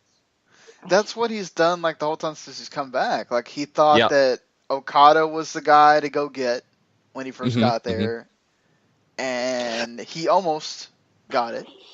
And then he picked on Goto. The Okada thing was at New Year Dash last year, right? Correct. Suzuki Gun came back from their 2-year exile into Pro Wrestling Noah. Yes. Because of the whole them working with Noah / trying to buy or whatever situation. I remember reading about that. Right, yeah. Yeah, they had a majority ownership, I believe. And then they got bought without Kadani knowing, which really pissed him off. So there went all the talent. But they've been doing really pretty well for themselves. So that's Noah's attendance is creeping back up there again, which is great news because they have a lot of good talent in there right now. I try to watch them when I can. I do miss Marufuji and why I can't remember his name right now. The other guy that came. I fell in love with Katsuhiko Nakajima during his GHC title run. That guy was that was some great stuff. I would make. I really enjoyed Marufuji during his run with Ring of Honor, and then the work that he did with Shikara as well during one of the King of Trios that he came in for. Yeah. That man lit it up in New Japan the time he was around. I still got memories of those knees he was dealing to Okada during that title match. Oh, Good Lord. stuff. I think Okada's just never been the same. But all right, let's get to this main event, which I thought was really good. These guys, every time Chaos and LIJ, it's been going on for a long time, but they deliver every single time. Yep. And it's wonderful. I love them taking out everybody and then going, "Oi!" Oh, together that was great. Crowd dug it too. Ghetto's certainly looking a little more pudgy than usual. He's moving a little slower. Got all that money he's taken in, Yeah. He's life. He's definitely not shorting himself on the fried rice these days. No, he is not. He was still moving around well enough to juke Hiromu though. So yeah. Harry, if I can't be Patrick, you can't be Gary. Okay, that's fair. Yeah, Gary's the only one that kind of gets away with those. Because I would have called him out right about then. That's kind of my job. I just get to call Gary out when he says something bad. So anyway, this sets up a lot of stuff, which is what these main events usually do. And so you get a lot of matches that may happen either at New Beginning or at the Strong Style Evolved show. You get after this Evil and Goto, which they've had never title matches before, and they were fantastic.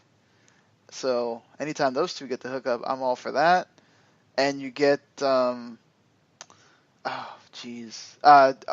and Hiromu. Mm-hmm. As well. Okada and Sonata. Yep. Yes, Okada and Sonata. Those two have also had some fantastic matches as well. And after the match, we were wondering where this man was.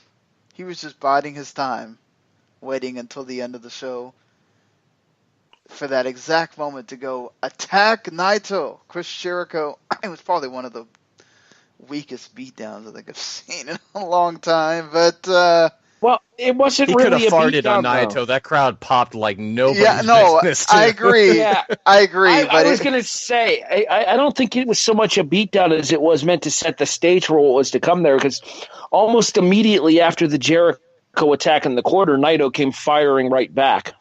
Mm-hmm. it took him a while, but it almost felt like Jericho just like, which young lion did I move out of the way so I can get to Naito? And it was like this long pause before the Naito attacking him, though. That led to an issue for me, is that LIJ's wide at ringside. Why are they not the ones getting in the ring to help their leader? Hiromu tried at the end. I don't know, but I They think were the in all the important. goat, Harry. Yeah, exactly. I think that's what it was. Everybody was just in awe of the fact that Jericho was there. Jericho and Kirk and Hall in 2018, guys. That's GDG. That's all you need to say. It's crazy that that's happening, and again, it makes sense, right? Because Naito had a problem with Jericho coming in and all of a sudden getting big billing. So Yeah. Well, didn't Naito take to Twitter to bitch about the fact that Jericho and Omega was being billed as part of a double main event? He sure did. He did not believe it was a double main event. Everybody was coming to see him and Okada. And Jericho was like, well, screw you, biatch. Basically, yes. Jericho gonna Jericho. Yeah. But that's also been kind of Naito's thing, right? Is he complains about them deciding to do things that don't benefit him. So right. fine. Right. The only thing missing is Damian Sandow asking for Spotlight, please. Yeah. Yeah. I mean, that's kind of how that whole thing with Naito comes off there, and the fact that he's bitching about the fact that they brought Jericho over and they were billing it as a double main event there. I mean, now we know it was obviously a work. Mm-hmm. Right. Due to the fact that it was to set up something for Jericho and Naito after Wrestle Kingdom. Right. But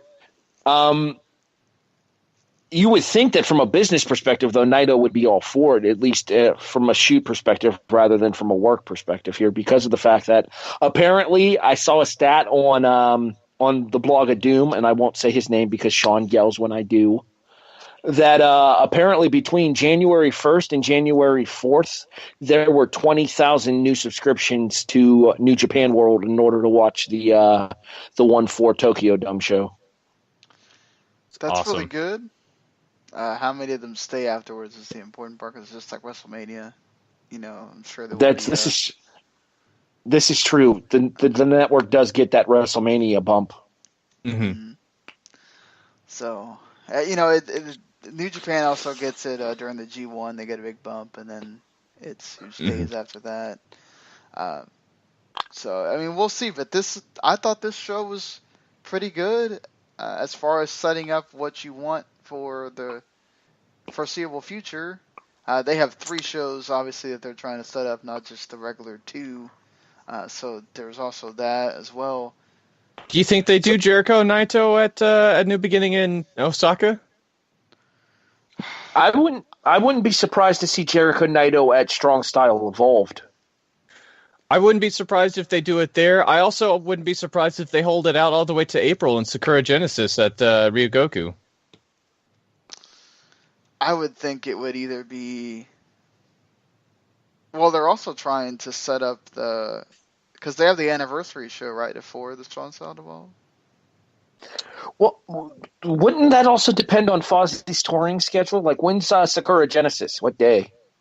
Sakura Genesis will be early April. Yeah, April 8th Fozzie's or back something. on tour. Fozzie's back on tour in April because there was talk going around that people were expecting Jericho to show up at WrestleMania, but Fozzie's booked in Philadelphia that night. Okay. It's April 1st this year is when Sakura Genesis is. Easter Sunday. Yeah, on Easter.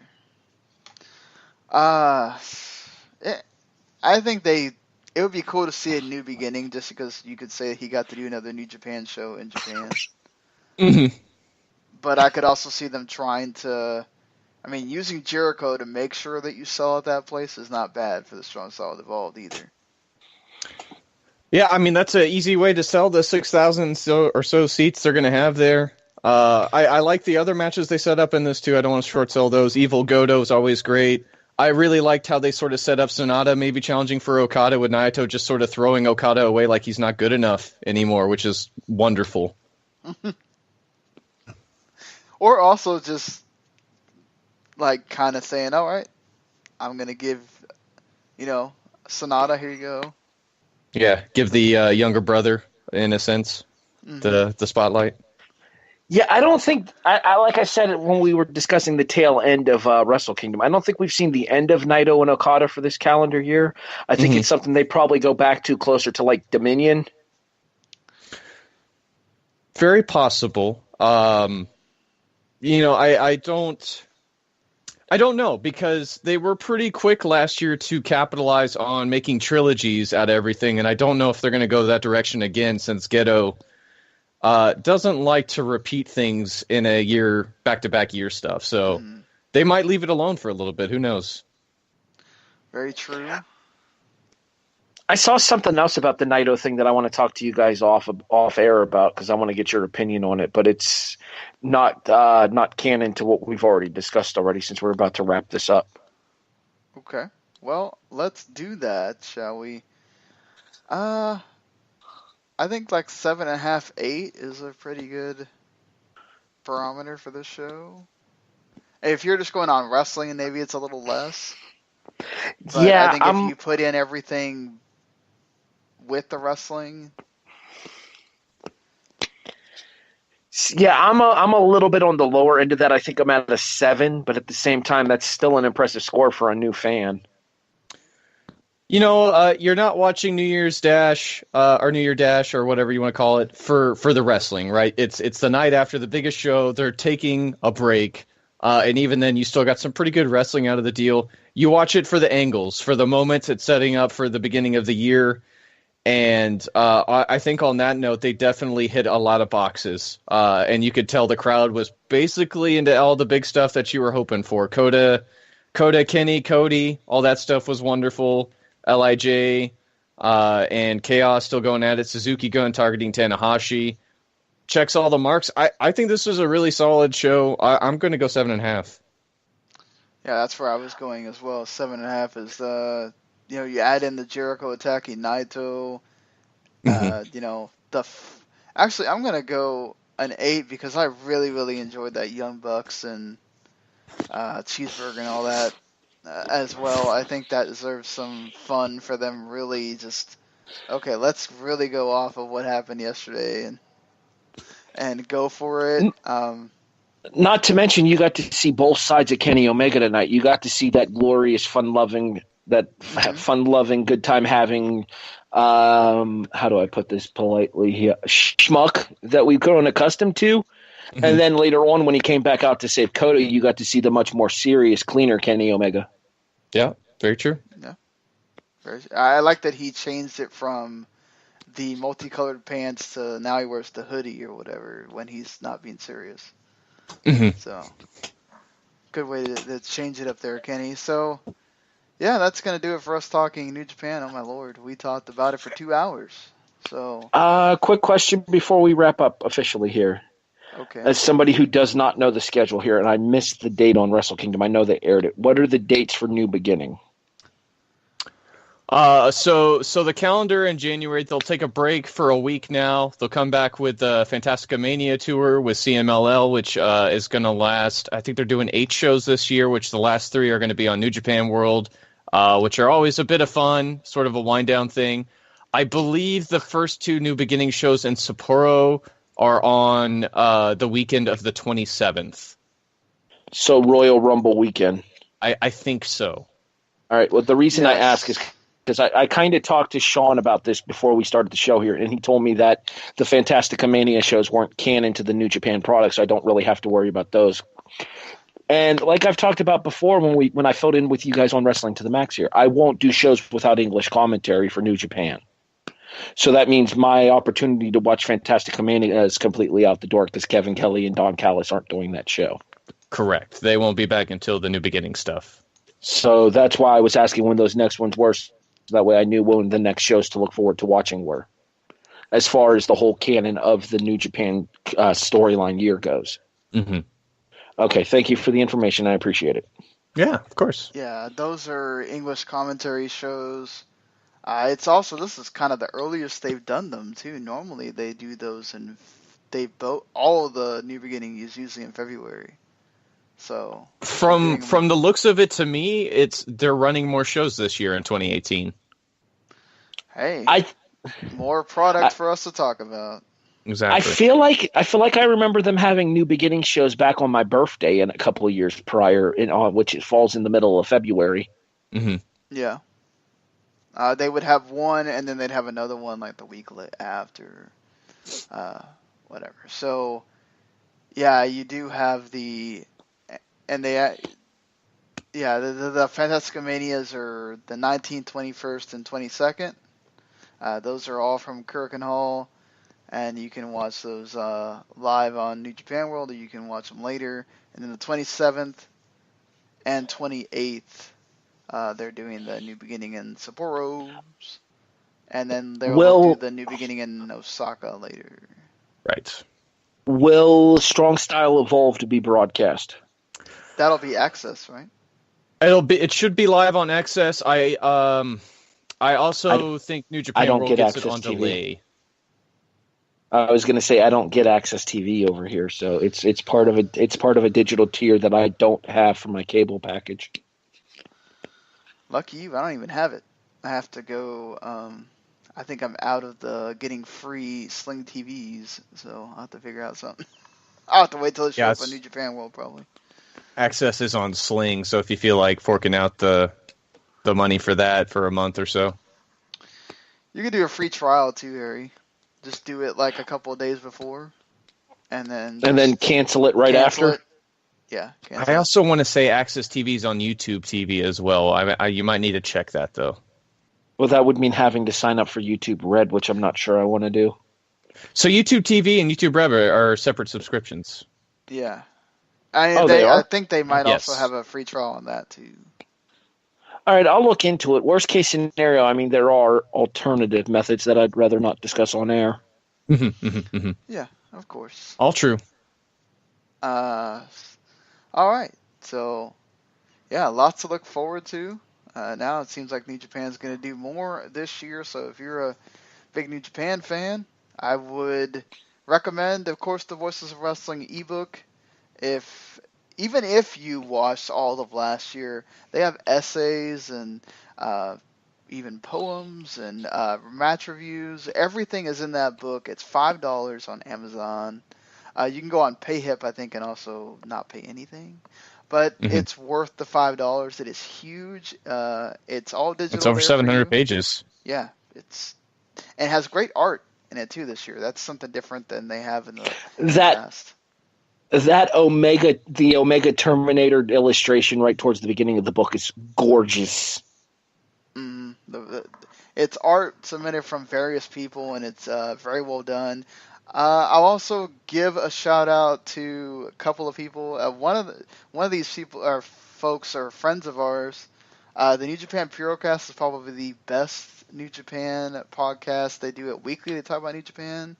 We try to keep up with all the news and stuff, but when they don't have shows, sometimes we don't talk about it. Those guys find things to talk about. Damon has been watching it, I think, just as long as Paul, or even longer. Damon's a beast. That guy's incredible.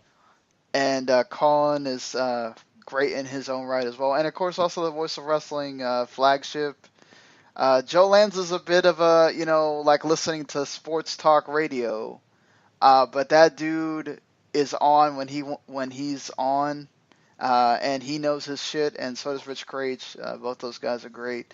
And there's a lot of different New Japan shows now, not just New Japan, but a lot of Japanese wrestling. The Eastern Lariat's around with Striga and Dylan Harris as well. So there's a lot of ways to check out your getting your fits with Japanese wrestling now on podcasts and more. So yeah, we'll of course on the website always be doing those roundtables for the shows when they show up, and look forward to when Harry's doing these reviews. They may not be coming out like, the day after or whatever, but they'll come out in a pretty close, and you'll get a different perspective than I think a lot of people were able to give you.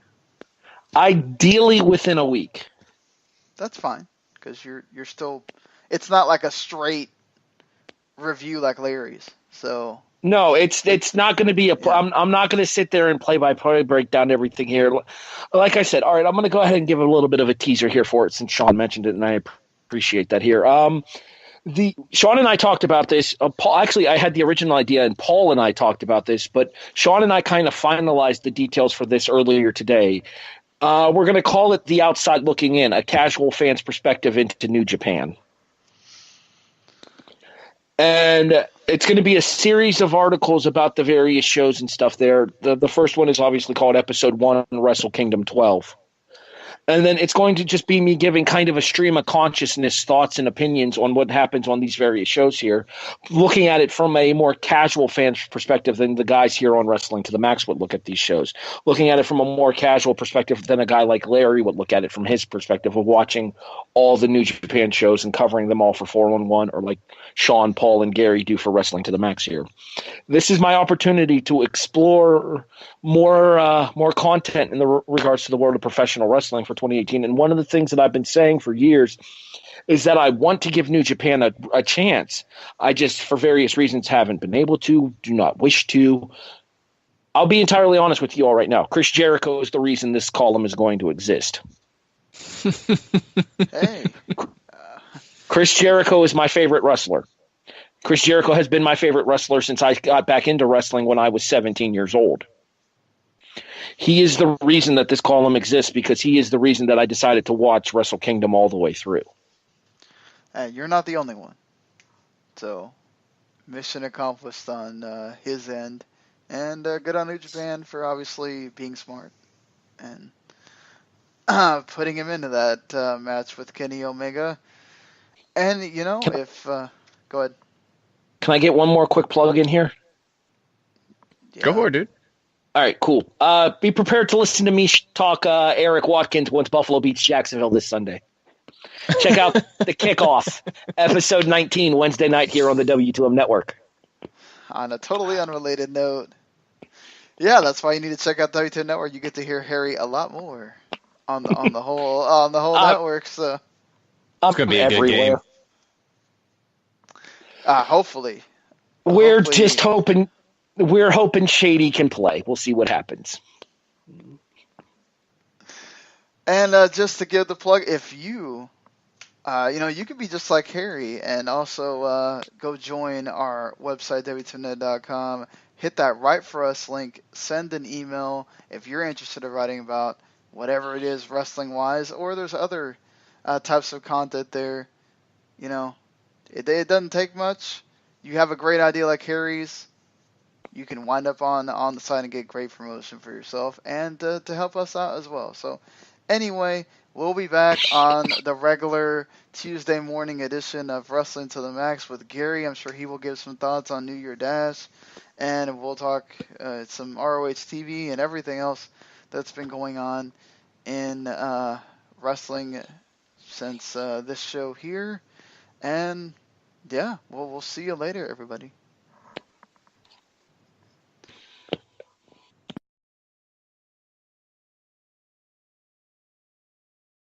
The following podcast is a W2M Network original production. Visit W2Mnet.com for all of our other great podcasts, plus news, reviews, articles, and opinions from the worlds of wrestling, video games, football, and entertainment.